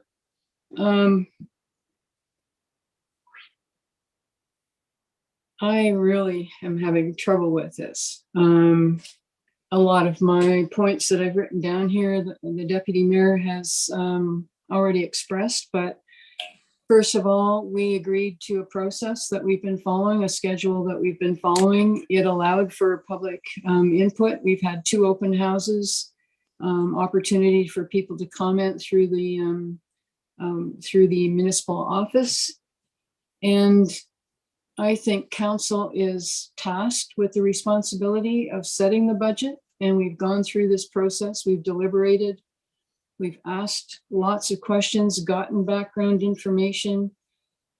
There's 7 of us that have different opinions, and we've come to a compromise solution. We're not all happy with everything, but we have agreed on it. We have ratified this budget. And so it just brings me to the question of why would we have a public meeting? Is it to explain this to the public? Why certain decisions were made, why it was so difficult, or are we actually looking for advice at this point that we should go back and change things? Because honestly, I don't know what more information this council could have that was of a technical nature or, a financial nature that we don't already have from staff, taking into consideration, all the political variables. So my fear is that if we're not prepared to reconsider at this point, then we shouldn't be going back to the public, because the risk is, the criticism is always, it's like the deputy mayor said, lip service. It's just, well, you've already made up your mind, and why are you, even asking us? So that's my fear. That's what it's going to look like. And at this point, yeah, I don't think I am prepared to change my mind. I don't know how else. I think we've done an amazing job bringing the percentage levy down to what it is. When we first started, I just couldn't imagine how we were going to do that, and we have. And so at this point, I just don't understand. I know public opinion is important, and hearing from the public is important, but that was part of this process, and that's what we agreed to. And and now we've done our job. And yeah, I cannot support this motion. Thank you. So Councillor Little, before I go to the next question, I could go back to Councillor Allen with a little bit more rationale if you like. Is that what you're seeking from, or are you just talking in general to council? Are you asking me, Your Worship? Yes, yeah. Do the mover or the seconder to speak to that, or are you just talking as council as general? Just in No, the it's more of a rhetorical question. I just, Okay. I personally don't understand why at this time we're considering this. Thank you. Okay, thank you. Next, Councilor Velikat.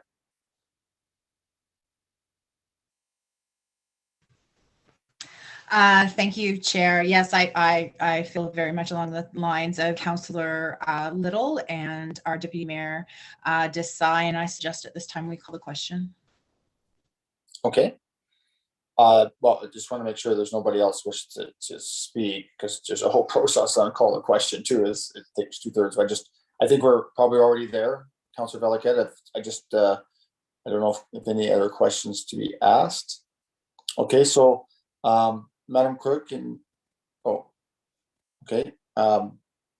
Councilor Velikat, or sorry, Councilor Little, sorry. You did have your. Yeah, just a procedural question. Since we did agree to a specific schedule, does it require 2/3 to actually change that process? Thank you. Okay, I think we're governed by our processes also, but I'm going to go to the clerk to add some clarity to process in the sense, are we bound by our budget process or because this is at council now, so go ahead, Madam Clerk.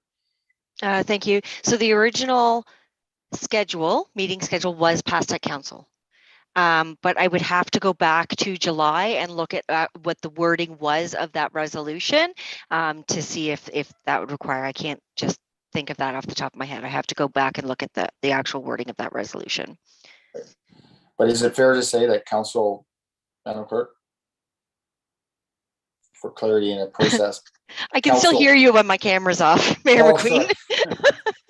Sorry. But I mean, is this not a council process in the sense of our process, in the sense of our procedural bylaw process? I don't know. I'm only asking that for clarity.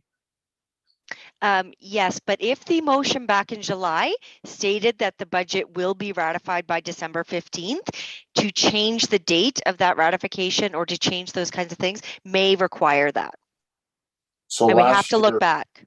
Okay, I know last year we went past our schedule because we didn't meet our schedule. So I don't think the resolution stated the exact schedule. That's what I mean. I have to go back and look. I can't speak off the cuff on this. I'm sorry. Sure. Okay, Councillor Little, we don't have an exact answer for you at this point. You heard the explanation there, right? So, are there any other comments? Because I know Councillor Velikat did ask to call a question, and there is a process, but I'm hoping if there are no other questions, we can just proceed with the vote. But are there any other comments, questions? So, Councillor Little. Sorry, Your Worship. I guess I just think that if we're going to vote on this, is it a reconsideration or not? So we may have to take a break to get that information. And personally myself, I think not. I think this is a council's process, but if you wish to have that information, then we're going to have to wait till the clerk can seek that resolution, or we take a break and we come back to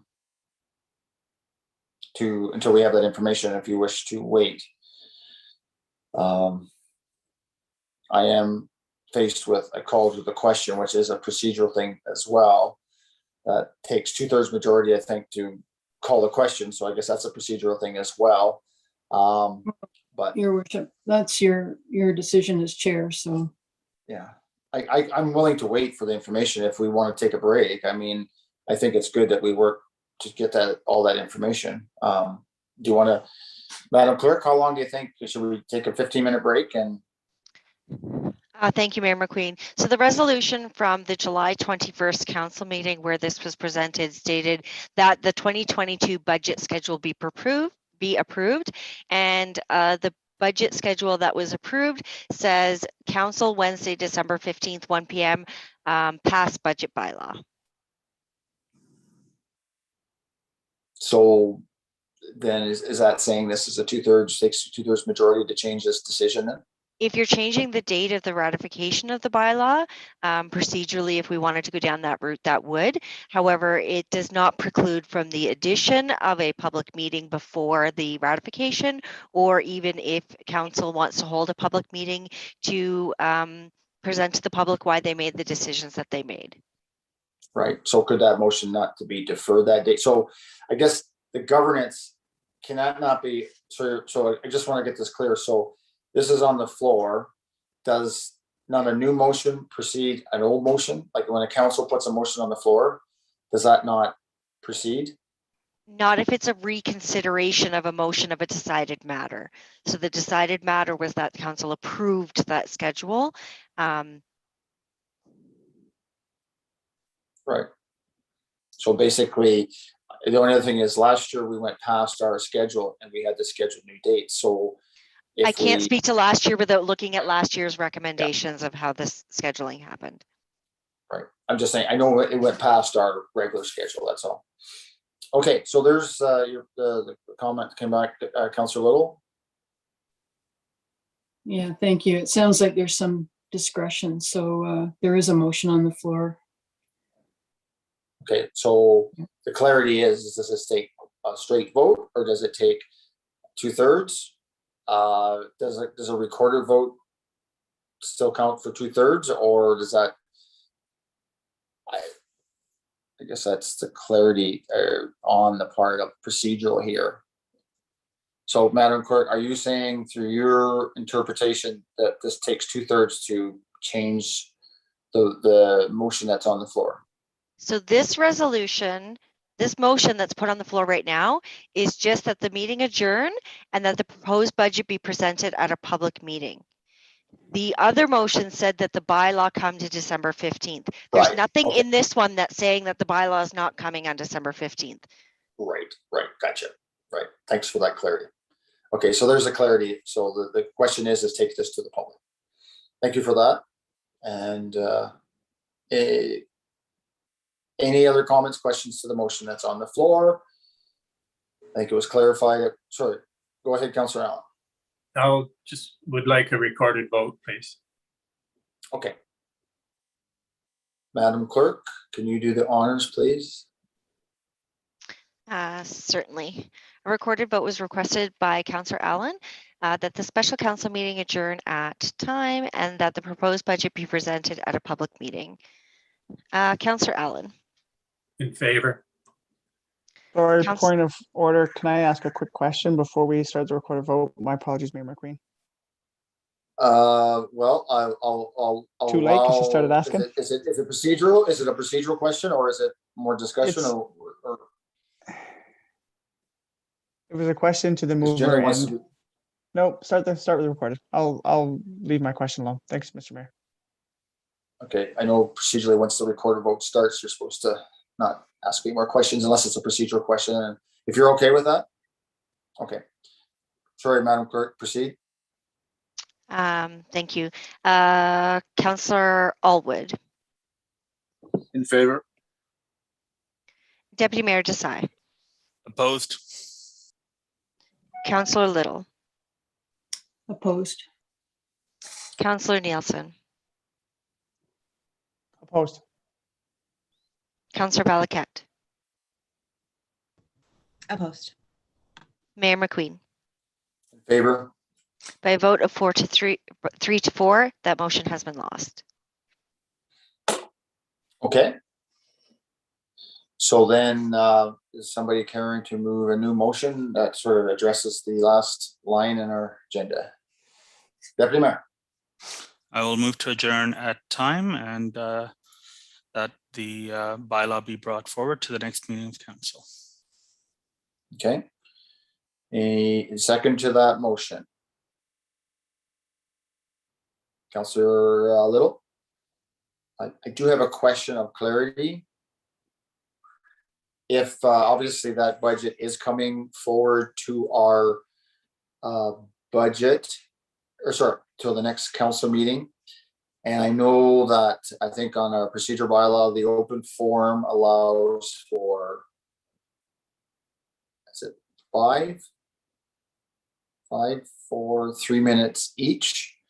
I know we had a situation this summer where we had an item over chickens and something else. There were two. There was 2 items, and I think we allowed.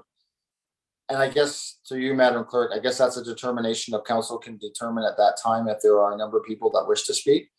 And I guess we'll deal with that at that time. But currently, is it 5 or 6? Just for clarity, for our open forum. Thank you, Mayor McQueen. So open forum provides an opportunity for 5 individuals to speak for up to 3 minutes each. Yeah. Okay. Just can't remember if it was 5 or 6, but thank you for that clarity. Okay. All right. So the only reason normally you don't get a lot of debate on adjournment, but is there any other discussion on the motion? Councillor Deputy Mayor. Thank you, Your Worship. I just wanted to reiterate Councillor Little's comments from earlier. It has been a long process. It's been a process that's been worth every minute of it.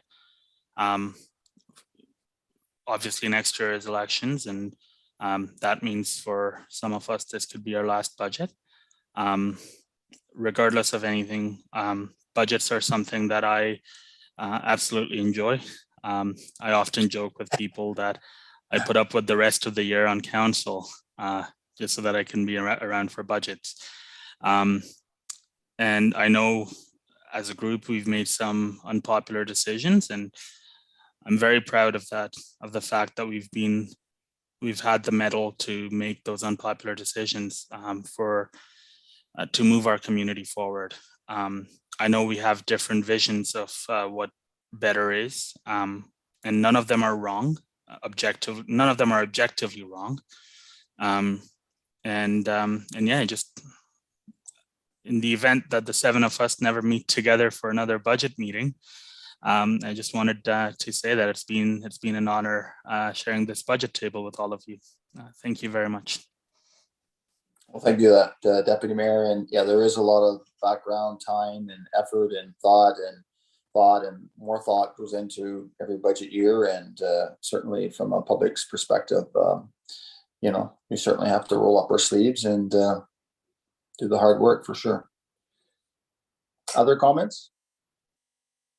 You're back. Alrighty. Well, seeing there's no other discussion, and I'm going to say the time is 12:52. All in favor of the final motion for today? Opposed? That's carried. All right. So have a happy day, everyone, and keep your, I don't think it's a very good hair day. So don't go outside. It's a bad wind day. So anyway, and hang on to your hats. Anyway, all the best, and we'll see you the next meeting. Take care. Bye. Good day, everybody. Bye. It's been a pleasure, team. Good afternoon. Thank you.